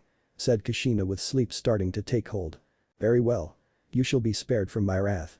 And should your daughter follow in your footsteps, she too will be spared. Said Naruto. Thank you. Said Kushina as she fell asleep. Walking out and closing the door, Naruto came face to face with one of the producers. Koyuki wishes to see you. He said. Nodding and then blinking away, Naruto found Koyuki still in her room. It was like the green room in many star suites of change rooms. Getting there he knocked and entered when he heard Koyuki give permission. Opening the door, he saw her sitting there looking at him happily. You can drop the demon voice and mask Naruto-kun. Said Koyuki. Naruto just smiled as he deactivated the mask and his pupils went back to regular. Looking at the man before her, she jumped onto him and gave him a kiss on the lips. I missed you. She said as she got off him. I did too. Said Naruto. They went on to talk on the many things that had happened. He even told her about him reviving the Nekrons that slumbered below the village he lived in. She told him about the many people who sent her letter about them loving her movies. One even sent a marriage proposal letter. She met Naruto when she was only 14. Naruto happened to be passed out by her family's home. Bringing the still Hanyu at the time to the house, she nursed him back to health. The two became good friends and when Naruto left, Koyuki never got to say goodbye. She also wanted to tell him how she felt toward him and today she did. How are the foxes that raised you doing? Asked Koyuki. All dead. When I returned home, they were laying there dead. And I know exactly who did it. Said Naruto. Who? Asked Koyuki. Naruto said nothing but reach into his trench coat and pull out a three-pronged kunai. The exact kind Minato uses. Getting very upset about having a Konoha nin on her ship, Koyuki got up. She was about to call someone to kick that nin off her ship when Naruto grabbed her. No need. She's on my side. Said Naruto as he looked into her eyes. If you trust her, then I trust her. Said Koyuki as she looked up at him. Seeing her eyes go like that, Naruto knew exactly what she was thinking. You want to do that? Asked Naruto smiling at her. You know it. Said Koyuki. Not needing to say anything else, Naruto picked her up bridal style and made his way to the bed where they rutted like bunnies. The entire ship were oblivious to the entire thing. Koyuki would need to take a few days off set to regain her walking ability. But she didn't want to worry about that, she was going to be Naruto's. Chapter 12. The Truth Always. Naruto woke up to find Koyuki snuggled into his body. Normally in this situation, a ninja would use a substitution to replace himself with a pillow or something soft. Naruto could easily blink out of this situation, but he chose against it. He loved the way she was snuggled into his form. So he chose to sleep a bit longer with her. When he opened his eyes he found himself in an endless abyss of white. The ground was smooth like glass, the air was clear, and birds chirped in the trees that seemed to grow out of nowhere. The very ground was terraforming to look like a peaceful world. A river of crystal blue water carved through the left side. The sounds of the forest filled his ears. But when Naruto looked ahead of him, he saw what looked like a line. A literal line, dividing and setting the boundary for what laid beyond. And what laid beyond was a mirror images of what was portrayed on the side of the forest. Dead trees dotted the landscape while a river of lava swept through the area. Blood-red clouds streamed the sky while a moon that looked to be in a solar eclipse looked down from the heavens. Walking up to the boundary line, Naruto caught a glimpse of what looked like a girl with purple hair who wore a white outfit of some sort. Stepping over the boundary, Naruto found his entire body covered in tribal tattoos. His nails were claws, his eyes now green with a slitted pupil. Looking at his hand which had the demonic tattoo, he watched in interest as the eye that once was closed was now open and blinking. The eye was a green color with a single slitted pupil. Walking deeper into the area, Naruto found himself at the river of lava's edge. I was wondering when you'd show up. Came a tomboyish voice from behind him. Looking behind him, Naruto found himself looking at the very girl he was following. He could see her eyes more clearly and they were exactly like his when he activates his Hanyu power. Her ears were pointed and one long tooth was sticking out her mouth from the top. Who are you? Asked Naruto clearly not scared. My name is Asurumaru. I served the Kyuubi no Yoko in hell. When he was about to be sealed, he pulled me into you as well. Before he merged with you. He told me that I am to give you as much of my power should you wish of it. The Kyuubi no Yoko was never a bad guy. Replied the girl now known as Asurumaru. Your name for me is slightly too long. Is it okay if I shorten it a little? Asked Naruto. I see no harm. After all you are now one of the 9 demon lords of hell. Replied Asurumaru. Then why don't I call you Asura? Said Naruto. Very well. Said Asurumaru. So why did you want to see me? Asked Naruto. Asurumaru went on to explain as to why Kyuubi attacked and how everything began. This was the biggest form of history Naruto had ever heard in his life. He soon found himself getting very mad. But eventually, thanks to Asurumaru, he calmed down. "You mean to tell me that before Kushina married Minato, Kushina was in love with Kyuubi?" asked Naruto. "Yes. You see, when they loved each other, Kyuubi summoned me to this world. A being with a body and soul. My job was to assist Lady Kushina in any way possible," replied Asurumaru. "After that, why did it turn out this way?" asked Naruto. Lady Kushina and Minato at the time were only friends. But Kyuubi from inside his love saw lustful intentions to her. Telling her to steer clear from him altogether, Lady Kushina did just that. Over time, Kyuubi made Kushina the queen of hell. She thanked him for it and she gave her body to him," said Asurumaru. "So I was a Hanyu from the beginning?" asked Naruto. "No. You were born human." Minato, feeling that Kushina belonged to him and only him, put a seal on her to make her like a fangirl to him. The seal worked and she quickly forgot about my master and him.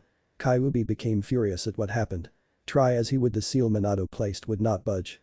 He ordered me to kill Minato in order to break Lady Kushina out of the prison he placed on her. But when I tried, I was killed," said Asurumaru. "Then, Minato has caused more problems in the past," said Naruto, now becoming angry at what he heard.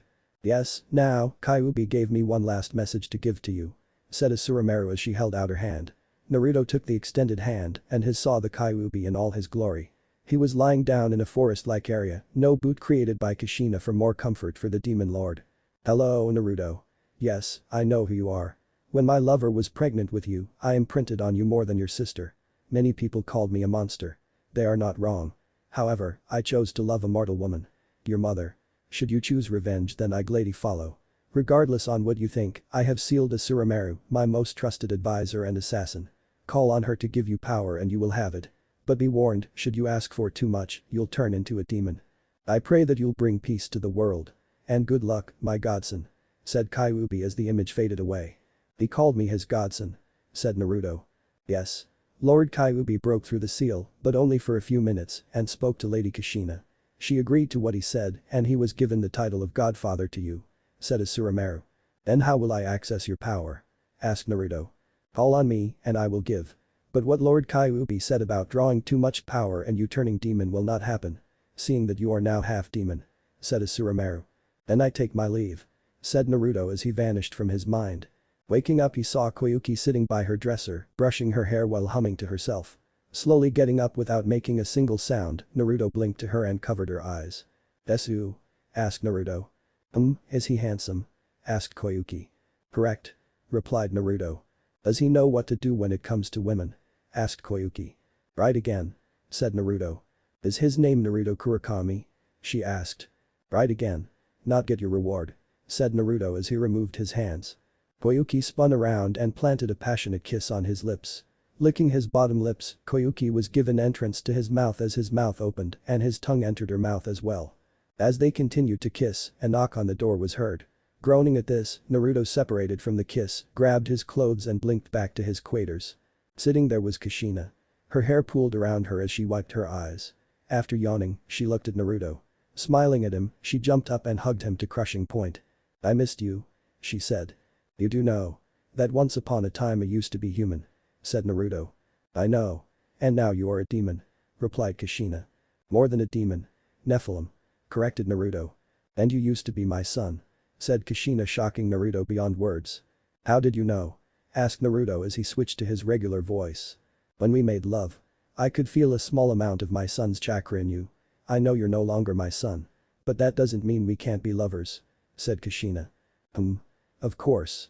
After all, I must say. You are very attractive. What made you want to come to my side?" asked Naruto. "Minato has been pushing ahead the progress to try and kill you. He is training Hitomi to use Kyuubi chakra, but without the soul, she is more liable to be killed," replied Kushina. "And you want me to plant doubt in her head like I did with you?" said Naruto.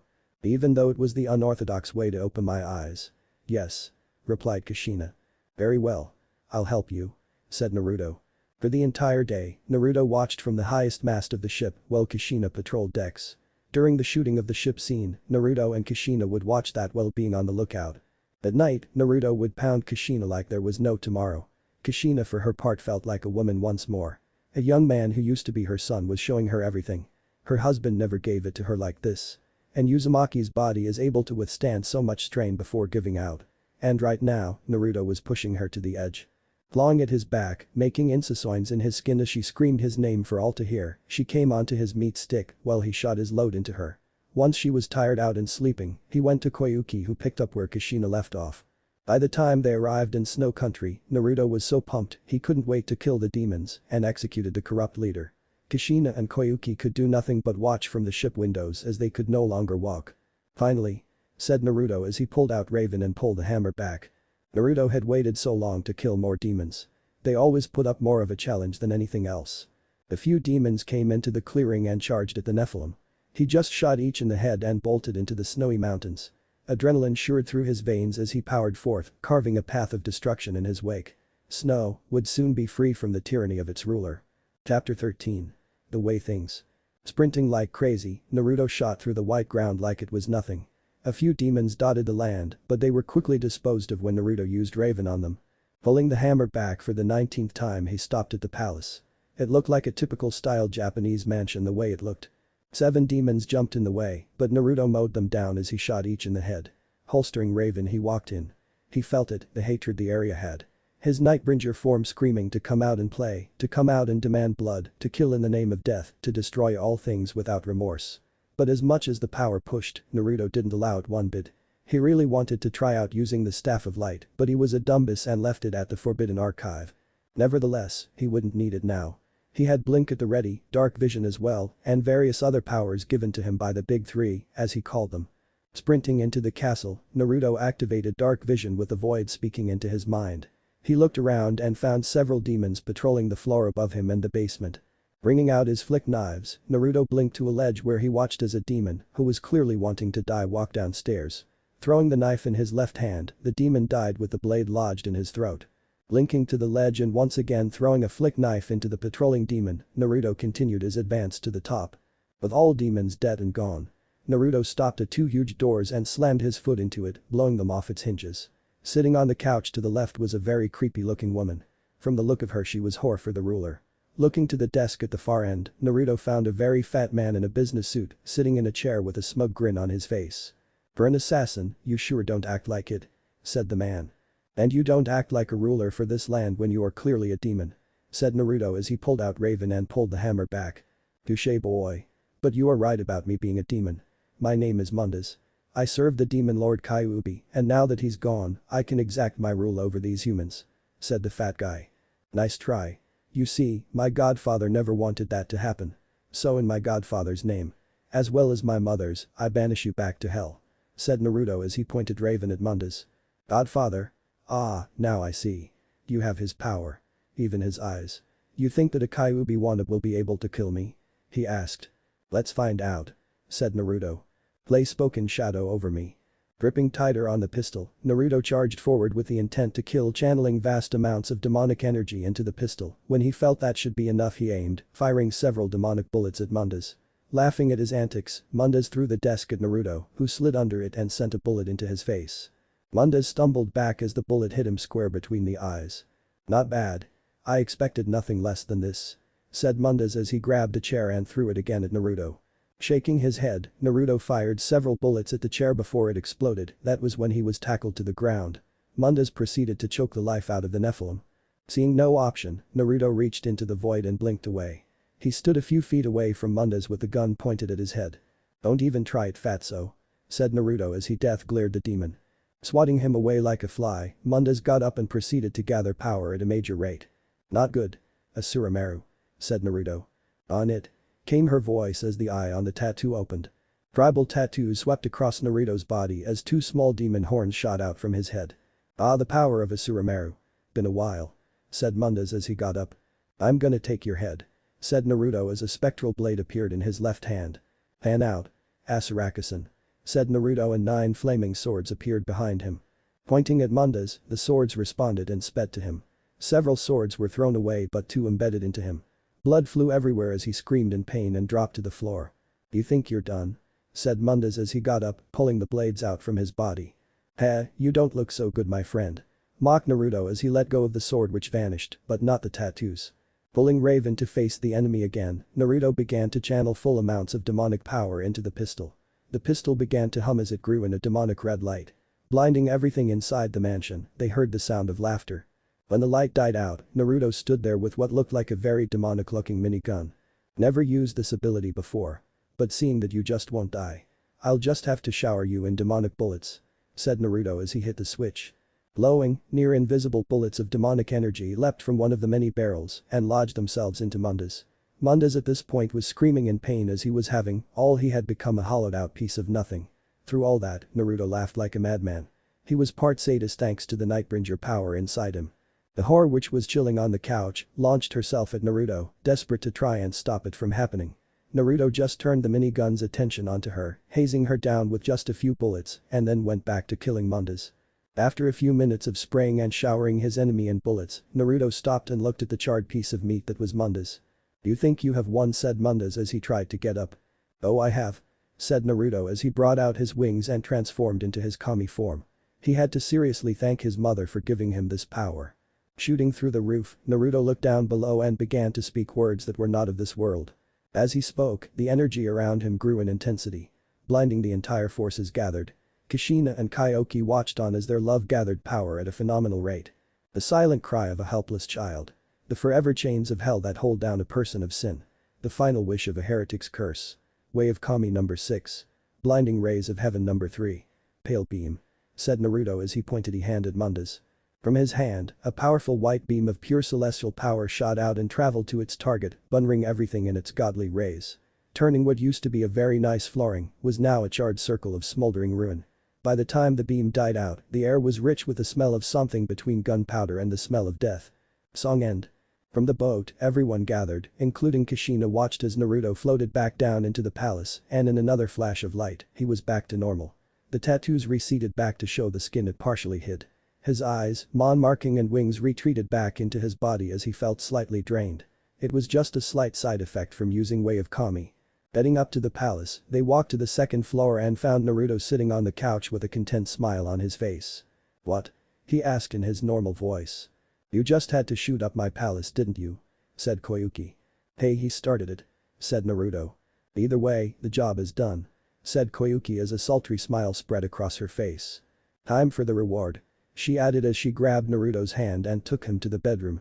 "Hey, no fair," said Kushina as she ran after them. Later during the night. Naruto, Kushina and Koyuki both laid back as they breathed a sigh of satisfaction.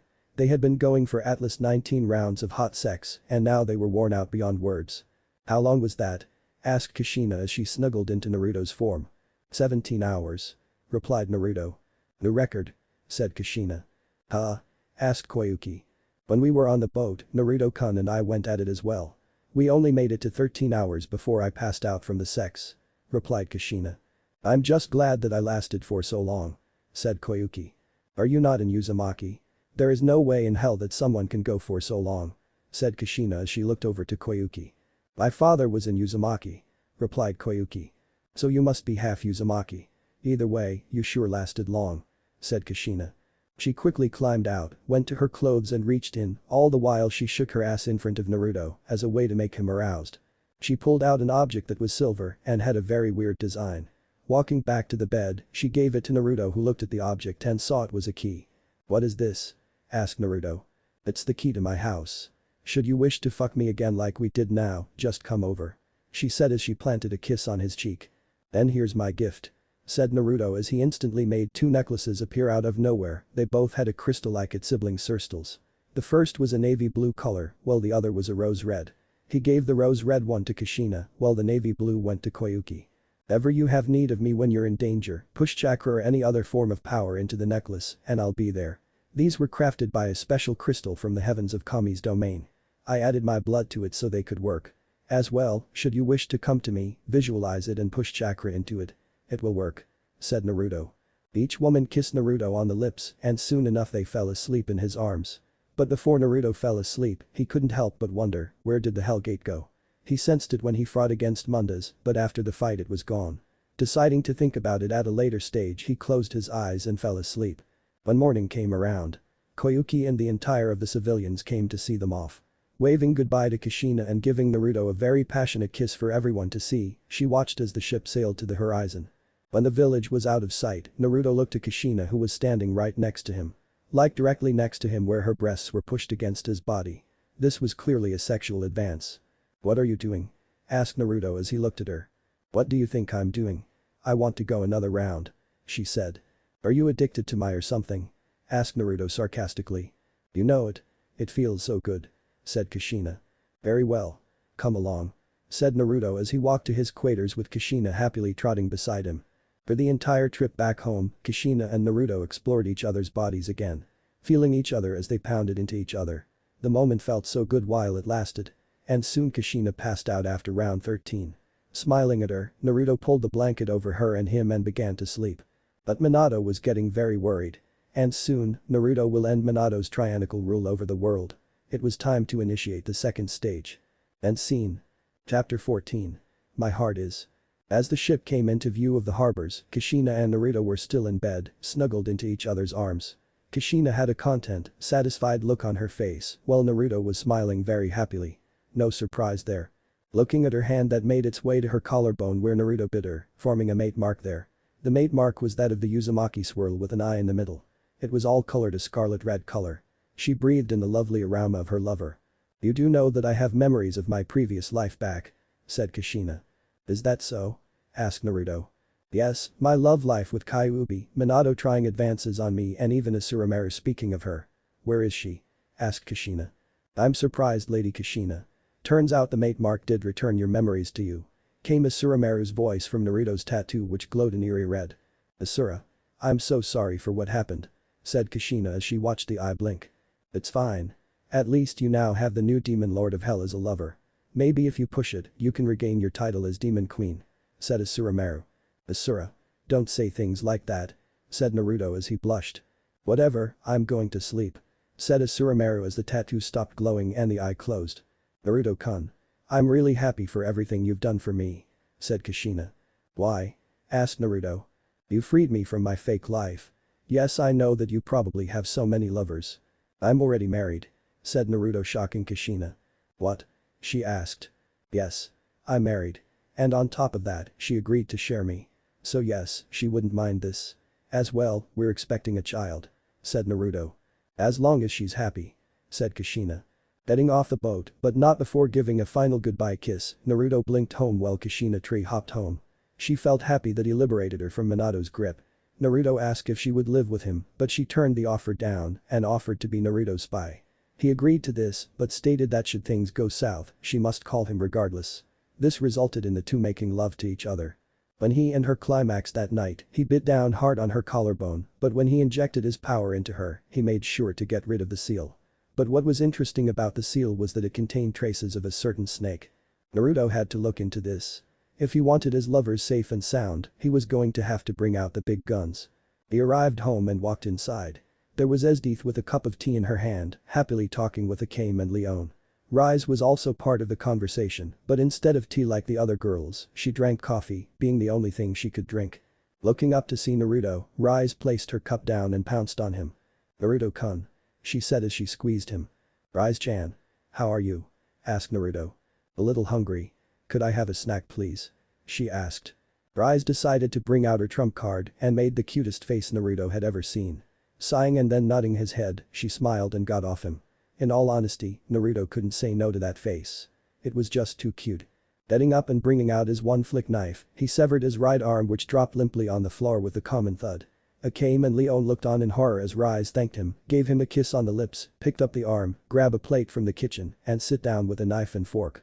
The two newcomers watched on in awe as Naruto stubbed where his arm should be, suddenly grow a new arm. Flexing his fingers to ensure it was okay, Naruto smiled to them and walked upstairs. "Oh, Naruto-kun. Emi-chan wanted to see you. Something about her feeling weird regarding her celestial power," said Esdeath. "Thanks," said Naruto as he walked up the stairs. With Emi. For the duration of Naruto being away on the mission, she had been feeling strange. She thought it had something to do with her celestial power and so she sought to fix the issue. Unfortunately, this wasn't the case. She went to the pharmacy for various ingredients that Naruto told her about to help slightly boost celestial power. Paying for the ingredients, she went and made a drink from the ingredients. This only made her throw the drink up after ingesting it. Kazuhana told her about maybe taking a pregnancy test. This made her furious at the Sekirei by throwing various things at her.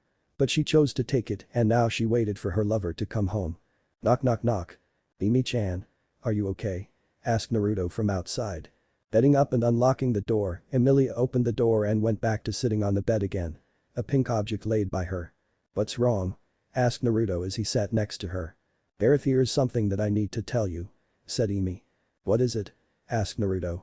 Just know that whatever you'll hear from me. Know that I love you, said Emi. And I to you, responded Naruto. The thing is, began Emi as she swallowed the lump in her throat. Yes? Asked Naruto. The thing I must tell you is, said Emi, now sweating bullets. Emi-chan, I promise I won't yell at you should anything happen, said Naruto. I'm pregnant, okay? Pregnant with your child. She snapped, holding up the pink object showing a plus sign on the screen. Do you think I'd look at you differently just because you're pregnant? Asked Naruto as he took the test from her and placed it on the bedside table. Yes, replied Emi. I am expecting a child with Esdeath-chan and I still love her. There is nothing in this world that will change my love for you. Sure, there are the others who I love, but I love each of you equally. All of you hold a place in my heart. Should I be faced with the choice of giving up my powers and immortality to save you all, I'll gladly do it without hesitation, said Naruto. Emi at this point was crying. Those words had surely hit home. She used to hate the man she now loves. And now he told her that he'd always love her. Even going to the point of giving up his immortality and godly power to ensure their safety. Giving him a kiss and bringing him close to her, she wept joyful tears. Thanking him over and over. Naruto smiled as he reached to her neck and rubbed the mate mark he gave her. The mate mark she had was very beautiful. It was that of a rose with two angel wings coming from the stem. The rose was a red rose which was at full bloom. After a few minutes, she separated from him and they both walked down. What they saw was Rise licking the bones of Naruto's arm clean while Leon was by the bustbin emptying her stomach. Akane was stroking her back as she emptied everything. Naruto felt that everything was just the way things were when they were peaceful. But he had a job to do. The Chunin exams were only a week away and he had to ensure the Nekrons were ready. So taking his leave, he made his way to the underground base. Arriving at the base, Naruto saw Jed walk up to him. The slow lazy walk he noticed a while ago, it was slightly annoying at first, but he soon got used to it. Something about being dead and all. Jed, have the preparations been made? Asked Naruto. Elyanitsridi. Behin schedule for Monolith. Replied Jed. What? I ordered all attention to be placed on Monolith 4 to be put as priority 1. Why haven't my orders been carried out? Shouted Naruto in his demonic voice. Why have pot plants into place? Monolith Cheval been damaged. Resurrection of Monolith-2 caused widespread damage to systems. All monoliths took Thebrant off the attack. Replied Jed. Alright, fine. And how many units have awakened? Asked Naruto. 160,000. We HAV 1300 IMMORTALS 120 000 NECRONWARRIORS 20 000 FLAYEDONES 300 WRAITHS 7000 DESTROYERS 5000 HEAVYDESTROYERS 6400 Death, Scythes. Replied Jed. How many have yet to awaken? Asked Naruto, now calming down. OVER 30 00000. Replied Jed. Naruto was taken back by that amount. How was there so many Nekrons? Just how far did these crypts go? I see. And the construction of my throne? Asked Naruto. They have begun construction. Builder scarabs have been spreethen. Replied Jed. Just get it done. I don't want any form of delays anymore. Should they happen again, I'll see to it you're the first to be shut down. Said Naruto as he eyed Jed with cold eyes. I understand. Replied Jed. After that mess was cleared up, Naruto made his way to the Forbidden Archive. There he grabbed the Staff of Light. Grabbing a sharp object, he cut his thumb and wrote seals on his right arm and on the staff. After doing that, he pushed his celestial energy into the staff and the seal on his arm. The staff glowed an ominous green, and right before his eyes, the staff vanished and there on his arm was the word Harbinger. Not in kanji, not in any form of language, it just read like that. Smiling at it, he walked out to see Shinigami there. He looked to be happy about something. What do I owe this pleasure? Asked Naruto. I'm here to train you in using the Deathbringer. Replied the Shinigami. The what? Asked Naruto. The Deathbringer is the name of the scythe the Nightbringer uses. I used to enjoy that scythe. Said the Shinigami.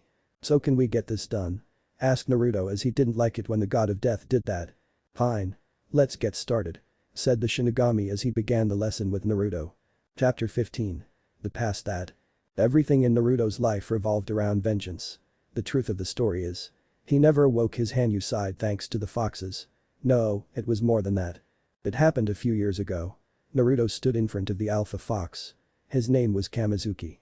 His white fur shone brightly and looked to be well maintained. His blue eyes were hypnotizing. Behind him swished three tails. A symbol of his status. At the time, Naruto never knew he was a Hanyu, apart from the fact that he could communicate to the foxes. He wore a wolf's pelt made for protection. It was imbued with the power of the demon foxes. And think of the wolf pelt her scene gives you in Skyrim to get the idea. So here he was, sitting on the soft grass of their den, looking up at the alpha who adopted him as his second son. The fox was perched on a rock. "Naruto. It is time for you to hunt for yourself. Go out, we give you 3 days.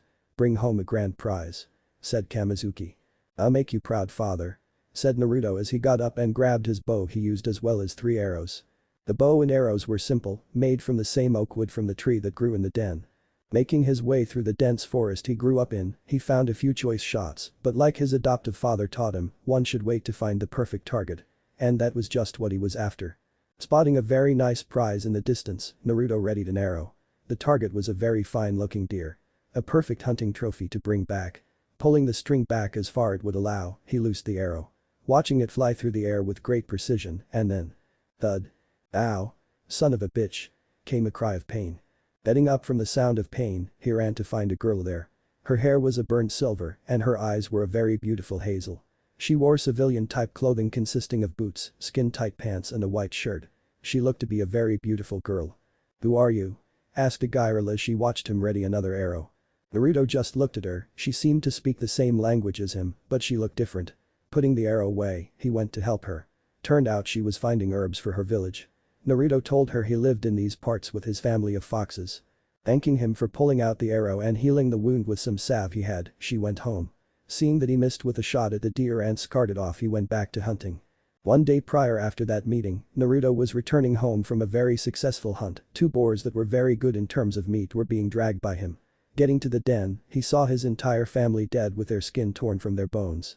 But his gaze landed on one in particular. It was the alpha, his father figure. "Father," said Naruto as he dropped to the floor in front of the corpse. Tears streaming down his face collecting on the ground by the body. He was alone again. Everything he loved was gone. Everything he cared for was stripped from him again. At that moment, sadness turned to rage. Pain turned to vengeance. Hatred welled deep from in his body. Growling as he looked up, his nails turning into claws. And at moment, his hair turned snow white, his crystal blue eyes turned fiery red. His canines grew longer and his voice deepened. Roaring to the heavens, he unleashed a vortex of the sleeping power inside him. 2 fox ears grew onto his head and 4 silver tails grew out his tailbone. His mind a haze of malice, his body filled with demonic power. There was only one thing left here. Kill those that killed his family. Finding the scent easily, he made his way to where they were. The people who killed his family were laughing happily as they divided the pelts between each other. There was also the girl who Naruto helped there. And she too had a very happy smile on her face. "You killed my family," said Naruto as he walked to them. "Kid, this is private property. You should get lost," said one of them. "You die here," said Naruto as his tails grew in quantity to 5 tails now. The girl who Naruto helped stepped back as she watched the entire thing. 1 minute the boy was there, the next her friends were dead. And now it was her turn to die. Dislodging his jaw from the neck of the now dead human, he looked at her. "You," growled Naruto as he made his way to them. "Please, they made me do it," she said as she backed away only to find herself in a corner. "Lies. I can hear your heartbeat, you murdered my family," said Naruto as he scraped his claws along the wall leaving marks on the wall. "Please, let me live. Let me out."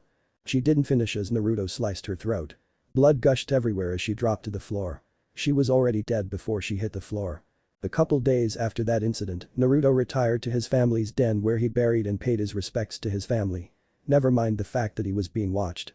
His new form on display for the person to see. "Excuse me?" came a voice behind her. Turning to look at the person, Naruto saw it was another civilian girl, but she had brunette hair instead of burnt silver. Her eyes were a jealous green and she had the cutest smile. "Who are you?" asked Naruto as he got up to defend himself. "Are you a Hanyu?" she asked. "I am. So now what? You want to kill me?" asked Naruto. "Nothing of the sort. My name is Emily. Can you and I be friends?" she asked. Ever since that day, Emily visited Naruto every day. Her parents never knew their daughter had a half-demon friend. And when they did, Emily got the beating of her life. So much in fact that she died from the trauma. Once again, Naruto was alone. Once again, he had everything taken from him. Was this some sick joke people wanted to play on him? Was this a sick game to Kami? And once again Naruto got vengeance. But he still felt empty. So much pain in his body. So much suffering this one boy had endured. Over time he learned how to hide his demonic appearance. Even though his tails, claws and fox ears vanished, his hair and eyes remained the same. With the fact that his pupils turned to slits and back to normal. But this only happened when Naruto got mad or accessed small amounts of his demonic power. Hearing from passerbys about the son of Minato that was turned demon, he asked them about this Minato. They replied by stating that he had a daughter as well and that he had the same whisker marks as her. Naruto put two and two together. He was the lost son. Deciding to go there, he did just that. Using foxfire he learned recently, he made his way to Konoha. There he met his father, but he just pushed him away and stated that he was not his son and that he was a demon and will remain a demon. Tears in his eyes and his heart broken, Naruto ran away. He went to one of the unnamed village where they accepted him with open arms. Turning 15, he felt something snap in him. And it was this snap that caused his vengeance to be born. He had to kill the corrupt, the people who thought it was okay to create a world of perfection on other people's sadness. At that moment he was visited by Kami, Shinigami and the outsider.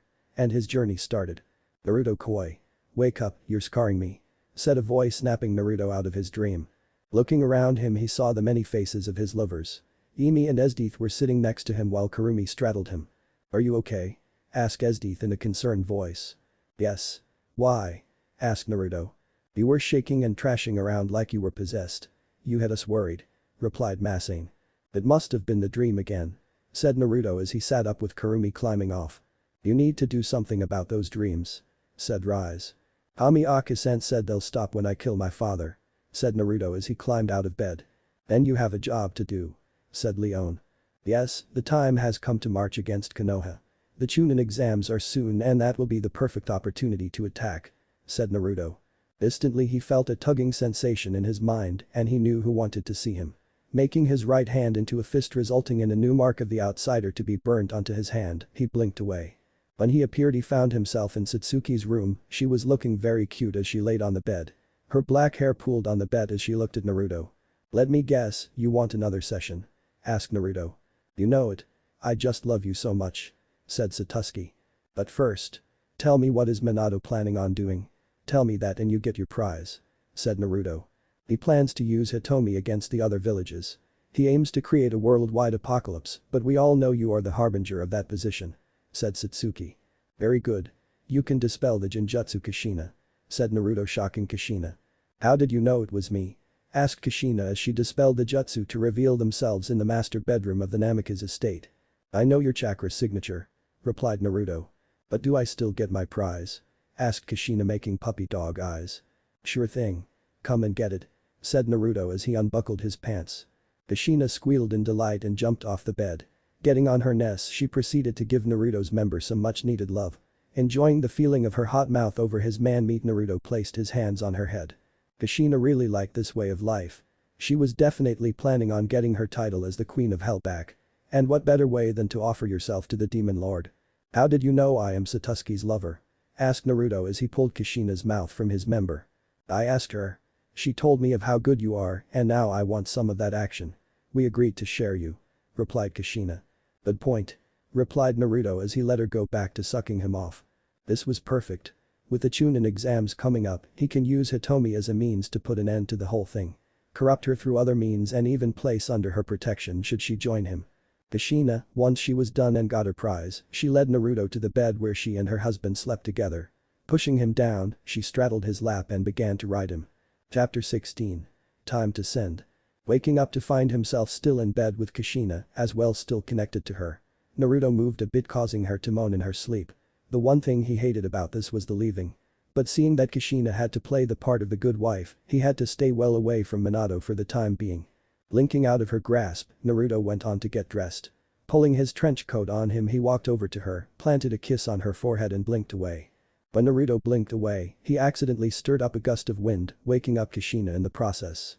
Looking around, she found Naruto to not be in the bed with her. She knew why and so she went to shower. Minato would arrive soon. She had to get rid of any evidence before he got home. With Naruto. Arriving into his home, Naruto smiled at the lovely women gathered before him. Sitting at the now big table, they ate while the sounds of chatter and cutlery hitting the plate filled the air. After eating, Naruto went on to the hot springs. There were 3 places for these types of hot springs. One for women, one for men and the last for couples. The owner gave Naruto exclusive access to the couple's hot spring as he saved his son. As well, those who lived in the Kurakami household were given these passes. "Ah, Kurakami Dono. Good to see you again," said the owner. "Thank you. How is your son?" asked Naruto as he walked in. "He wishes to be like you when he grows up. Personally, I think this is a good idea for him. He really idolizes you," said the owner. "As long as he doesn't become an assassin or demon hunter," said Naruto. "He'd never be like that.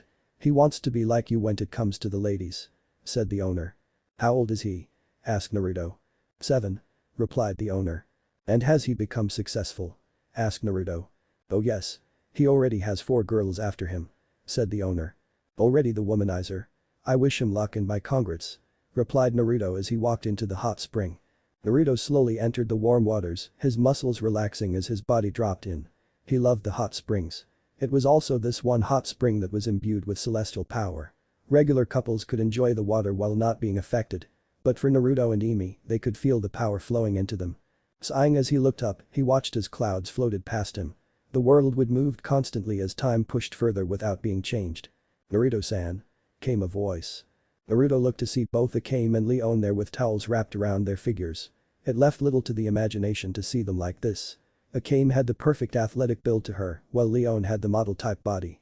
She could be only front page of a Playboy magazine any day. "Yes?" asked Naruto as he slightly blushed. "We know you like Esdeath-san. But we have been talking to her," said Akame. "And?" asked Naruto. "She said that she'd be more than willing to share you. But you must also be in it," said Leon. "I see. And so you wished for me to love you like I do with the others," said Naruto. "Yes," replied the two at the same time. "I'm actually surprised. You sliced me in half with that sword of yours. And now you want me. Color me impressed," said Naruto. Heading into the water, the 2 assassins looked at the Nephilim with something that shocked Naruto to the core. The girls who made him think they were as cold as ice smiled a loving smile like he was their lover. Returning the smile, the 3 got to know each other. Learning of their pasts and what they had been through. Hearing from Naruto about his past. They chose to state that he had it worse. Betrayal does a lot to a person. And Naruto had his fair share of it. But they found that he found love through it all, unlike Seryu. "Who the fuck is Seryu?" asked Naruto as he placed the cloth back on his head. "She was fighting for the corruption, stating that it was justice. This caused her to be hell-bent on killing us. She fought like a demon. Never seen anything like it," said Leon. "I see. Well, you should know that I too can fight like a demon.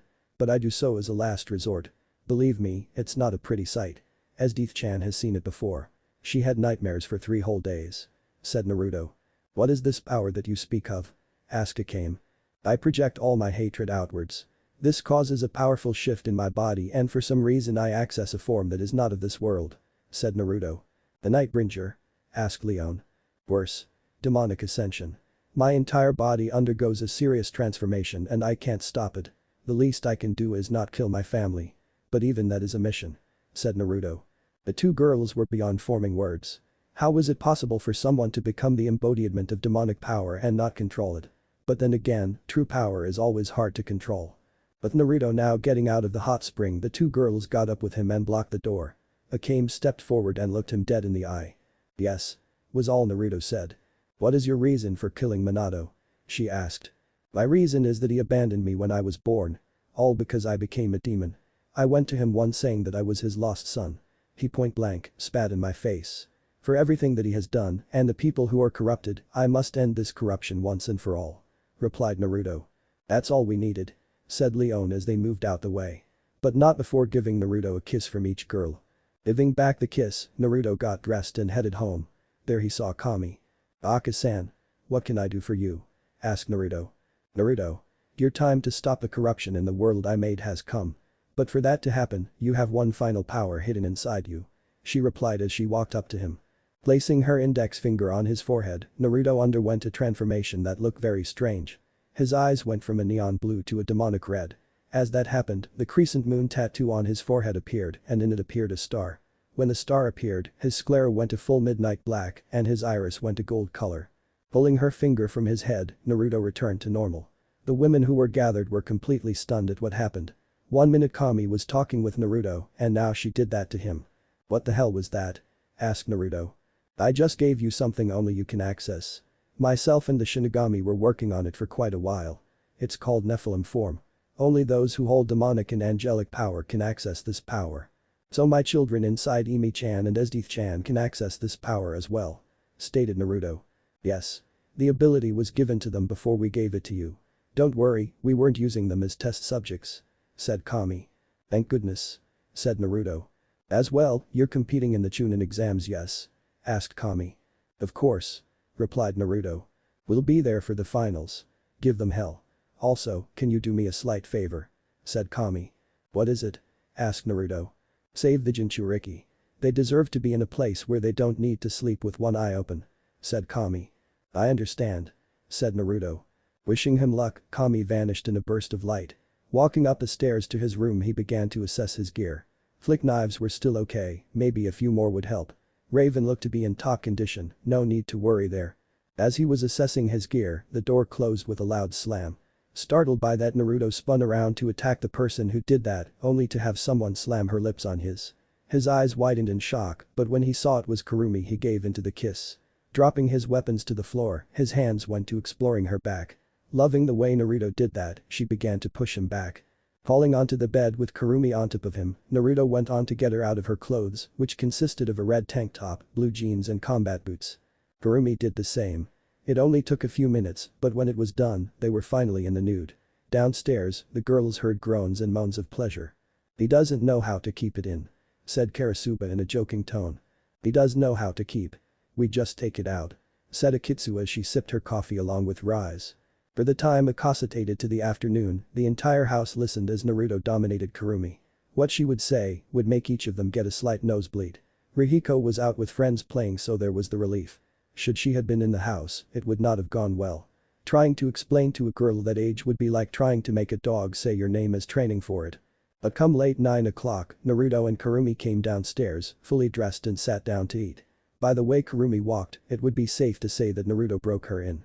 The entire dinner table was filled with an awkward silence as they looked at Naruto and then to Kurumi and then back to Naruto. When dinner ended, Naruto and Kurumi excused themselves from the table and went up to the bedroom, where they initiated round 9.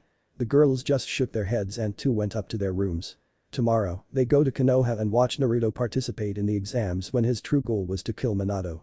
It would be the finest assassination ever for Naruto. Chapter 17. The end starts. With everything packed up and ready to go, Naruto and everyone else walked to the walls of Konoha.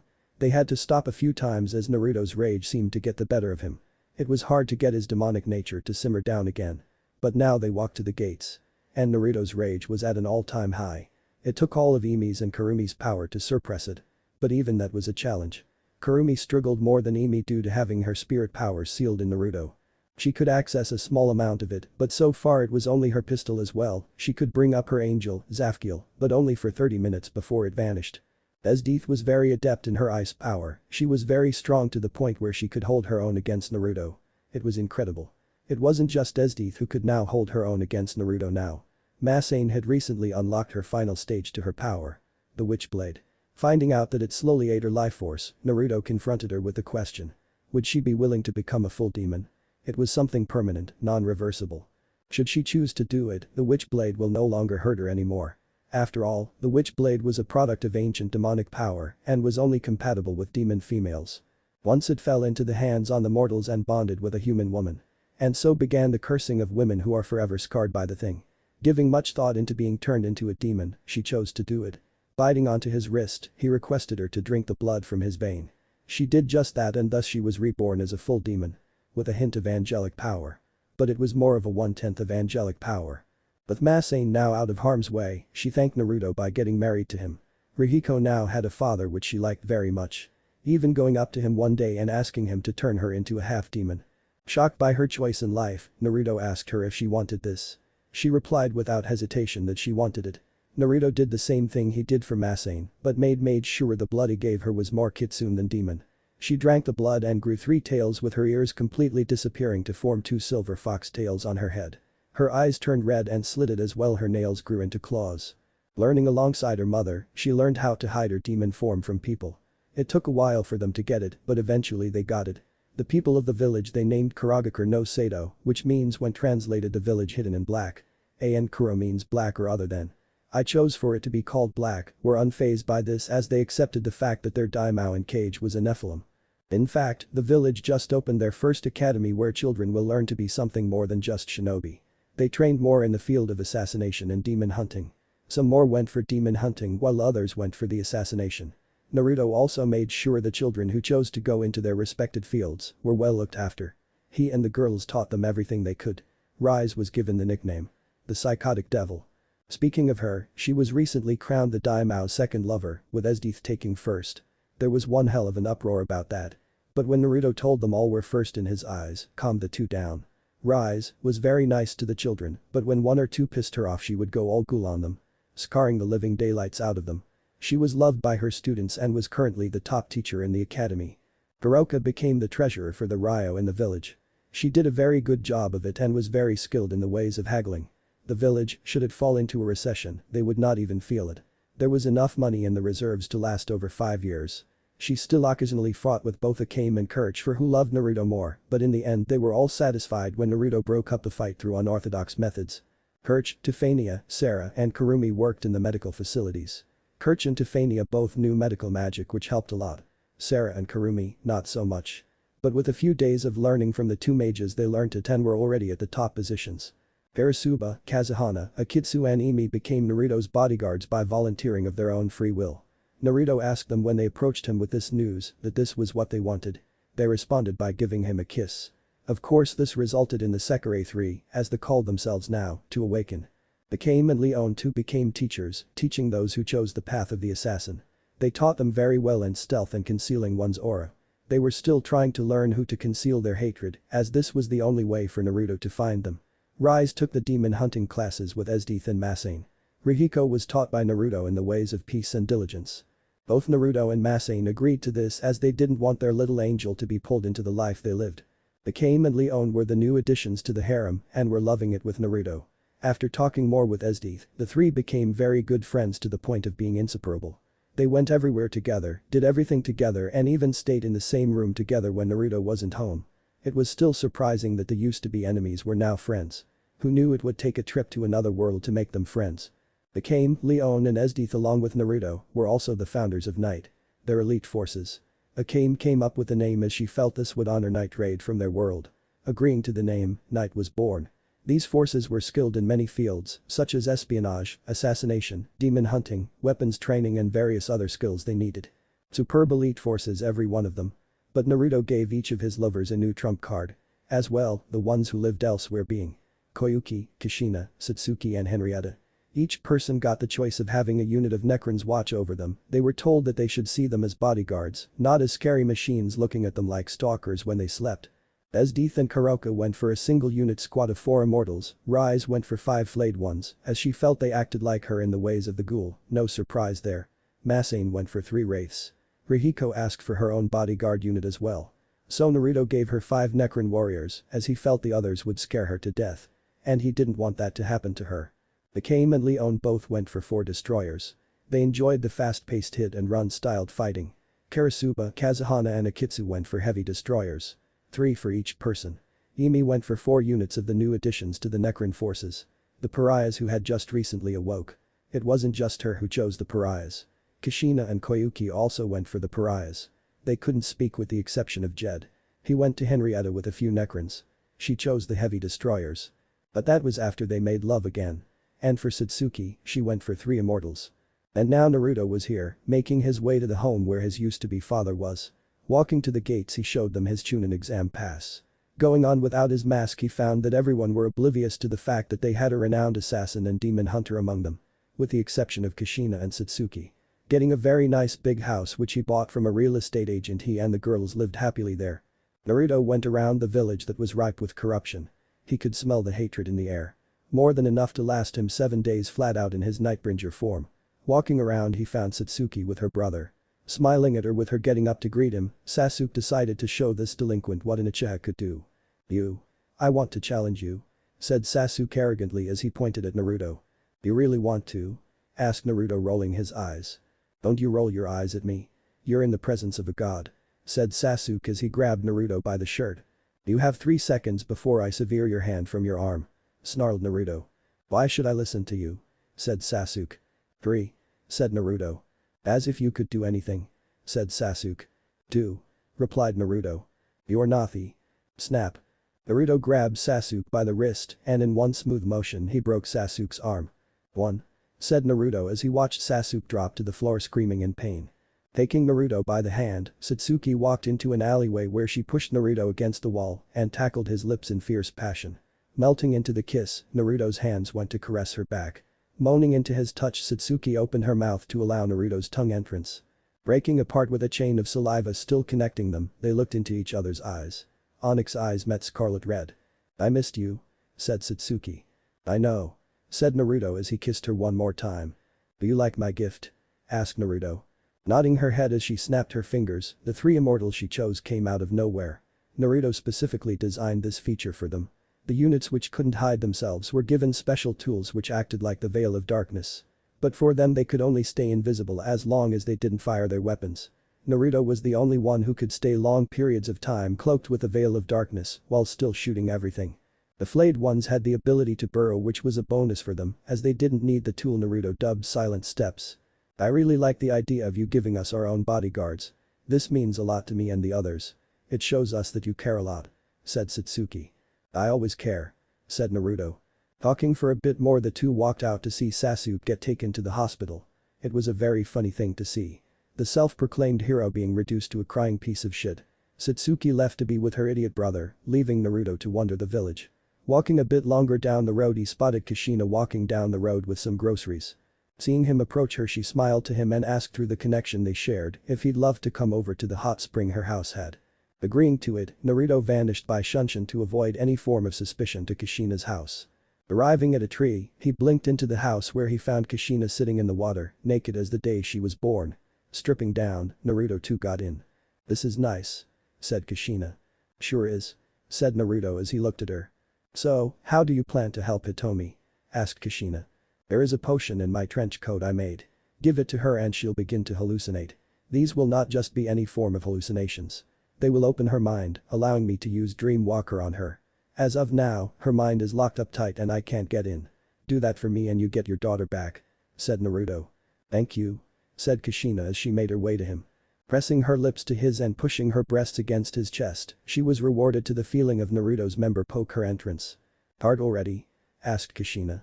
What can I say? You have rocking body, said Naruto. Heading back to making out, she mounted him and pushed in against the edge where they began to have the best sex ever. The Chunin exam started tomorrow, but right now, Naruto was going to pleasure this woman who was now bouncing on his lap and screaming his name.